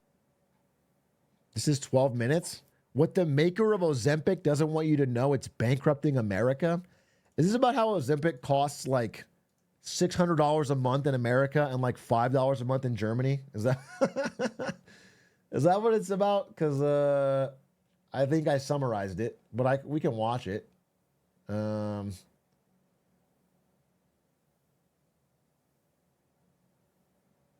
It's pretty good though. Fuck it. Fiscal crisis in America. It threatens to destabilize almost everything. In fact, it's going to bankrupt Medicare. Over a drug so revolutionary that it could solve a generation's worth of health problems. They're seeing a positive side effect of those weight loss drugs like Ozempic and Wegovy, and that's a diminished craving. I don't want to watch this. I mean, I feel like we get it. I feel like we get it, bro. Maybe I'll watch it on. We can watch it. I mean, it has a lot of views, but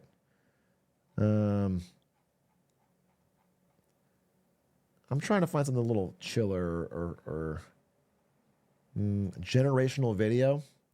The mechanics of being Big Bird. Haven't we already watched that? The mobile MOBA? You want me to watch a video about a mobile MOBA? So, how to succeed on your first day selling candy at a new school? New seller guide? I'll definitely watch this. Chat, get your hustle on. Let's find out how you can make a bunch of money selling candy at school. selling candy at school has made an official comeback. Making money selling candy at school this school year will be the best yet. Students are ready to return to a full, normal year back in person at school, and they will be very hungry. Now is the time to take full advantage of that and get rich selling candy at school. As new Candy Cartel members watching my videos get inspired to sell candy, you will eventually experience your official first day selling candy. I will outline what to expect on your very first day selling candy at school and the strategies to maximize your profits. This is like a hustle culture video for grade schoolers. This is like fucking it's like the drop shipping fucking TikToks for 11-year-olds. That's so wild. And build momentum to build your business right. From the moment you visit the store to purchase your first supplies to the end of the first school day with your wallet full and your bag empty, I will show you how to have a successful first day of selling. Part 1, the day before, the restock. When you restock, keep your selection simple and straightforward. Ideally, you'll want to go to a wholesale store like Costco, Sam's Club, or B. I'm not trying to yuck this guy's yums, but is it 8 minutes to say you go to the store, you buy some candy, you bring it to school, you sell the candy? You put the candy in your backpack, and then you say, does anyone want some candy? And then you take it out of at a higher markup. Is wholesale. However, these stores require memberships. See if your parents or a family member has a membership you could use. If you do not have access to these and you have money to invest, I would recommend starting with other stores to get customers first before spending money on a membership. The second tier stores would be supermarkets that do not require memberships to purchase items, such as Walmart, Target, etc. Find variety packs of chips, chocolate, and candy, and you are good to go. The key to your first restock is to get a simple selection of candy that has been tested by the entire Candy Cartel that is guaranteed to sell. An example loadout would be a bag of variety spicy chips, a Skittles variety pack. For your first day, that is good enough. If you do not have access to these two categories of stores, the last resort would be dollar stores, like a 99-cent store or Dollar Tree. You can buy the boxes of candy and double the price. You buy these for $1 and sell them for $2. That's an easy way to get started and get customers. Important tip. Your main objective for your first few days is to spread awareness and gain loyal customers as fast as possible. You need to be fast to spread the word, and you need to approach as many people as possible. If they do not buy that day, they will buy another day when they need snacks, now that they know that you sell. Do not worry about making money or maximizing profit. Your goal is to identify loyal customers that you sell to every day. These are the customers that will make you rich. Once you have everything ready, you prepare your snacks inside your candy selling bag. You could use a standard duffel bag to carry the chips and candy. If that's not possible, use your main. Has anyone done this? I mean, this makes sense. Has anyone shown up with a duffel of...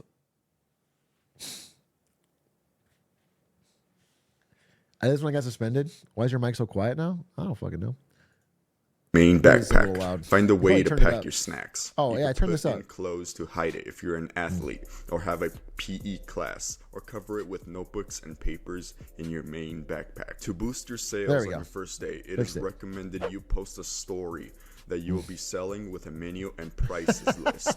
This is pretty simple to create, and text tools Holy besides shit, social Snapchat media or marketing. Instagram are perfect to create a simple menu from your phone without any previous experience required. Sir? Oh, never forget that. You said some teachers would sell chips? Teachers teachers doing this? Teachers don't get paid enough, so they're watching candy cartel videos to figure out how they can sell to the students in their class? You really want an A? Why don't you buy 2 bags? I'll bump that grade up. You get some Skittles. Thank you very much. Let me know what you need. Thank you very much. When you get to school with your bag full of snacks and ready to go, here are the main 3 things you need to do to have a successful first day. Approach with speed. Your close friends, people you know from class, acquaintances, Like an and other MLM. students you have never talked to. These are essentially the 3 main type of people you could approach on your first day. The number 1 problem new sellers have is they are shy and they hesitate to approach. I'm going to Dude, bro has like the fucking flex of like drug dealer money when he's holding like $23 in ones. Bro has got the aura of like he's fucking buying the phantoms. To be straight up with you. If you are afraid to approach, you're not going to get any sales. No sales means no money. And if you're fine with no money and being broke, you will not be able to make a lot of money and get rich selling candy at school. Therefore, you need to focus on getting sales and generating customers on your first day. Even if people do not buy, they will remember you sell and eventually buy. No from you sales when equals they no get money. Write that hungry. down. This is important to remember. Focus on spreading the word as fast as possible. Okay, any one of my younger viewers, if you're like in high school right now, do this and film it. Please. Do it in Enron hat and film it. That is a free video for me. I would love to react to your journey. You'll make some money. We'll learn more about it. That shit's hilarious. I can't do it because then I get arrested. I cannot show up at a school and start trying to sell candy to kids. That's not good when you're in your 30s, bro. But one of you should do it and film it, and it'll be so funny. By approaching with speed. On your Sell candy at the NVIDIA office. You're a tech worker. I'm at like NVIDIA and I show up with my duffel of snacks at lunchtime. Yeah, anybody want? And I could upcharge too. Those guys got money. I'll do $20 Skittles. So that's capture. It's a market capture. Your first day, here are the That's mistakes like the you fucking must avoid. $100,000 Number 1 is drinks at charging too EDC. little. The prices on snacks in stores are increasing, and if you are not charging more, you are going to start charging too little. Increase your prices initially. Set a high price, because on your first day, once you start selling and get established, it'll be harder to raise your prices. So start with a high price. Holy shit, inflation's even hitting the schoolyard, bro. Holy shit. Selling candy at school is hard enough already. Make sure you are getting paid. You are worth a lot. The second mistake would be charging too much. Make sure you are aware of your school's market. And what I mean by that is competition. Whether it's the school snack bar, a school vending machine, or another seller, make sure you adapt your prices to be competitive. If you try selling what they sell, it may not be profitable. True. So try switching to bigger snack sizes and market yourself as having bigger snacks than the school vending machine. True. It is hard to compete with other Base. sellers based on price. So that's why so I employ smart. other tactics So smart. Don't cut your prices for short-term market share gain. You'll ruin your established brand as high end. to destroy my competition. Make sure to subscribe because I'll upload an updated guide coming out soon.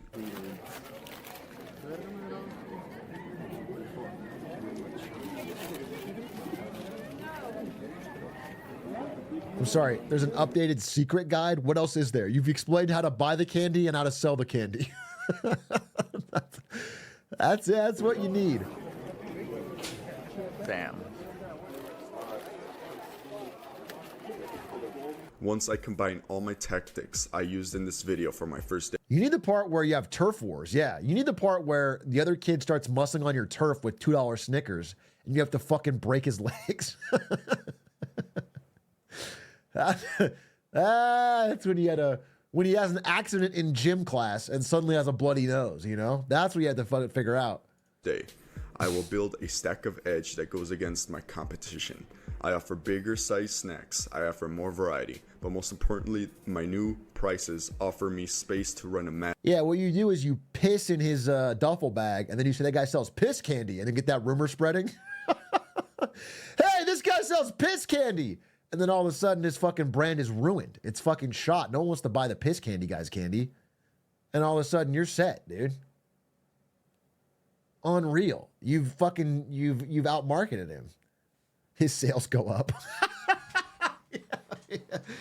Yeah, with Skibbity Toilet and all you kids being freaks, it probably would go up. I take it back. Massive discount. If my competitor is trying to outsell me, I'll drop all my prices for a little while, then employ my other tactics to destroy them. During your first day, you will start to get a few sales and you'll start gaining awareness that people know that you sell. And this is a good thing because from the days after this, these are the people that will approach you when they're hungry and they'll think, dude, how many times you repeated the theories that people will, he said this 3 times. He keeps saying, yeah, I get it. Yeah, they're not going to buy day one, but they'll buy later when they know you sell. When they want a snack. So make sure you spread the word as much as possible. Do not get discouraged if you do not make as many sales because the sales will start increasing after you get more experience. The first day should be mainly focused on spreading the word.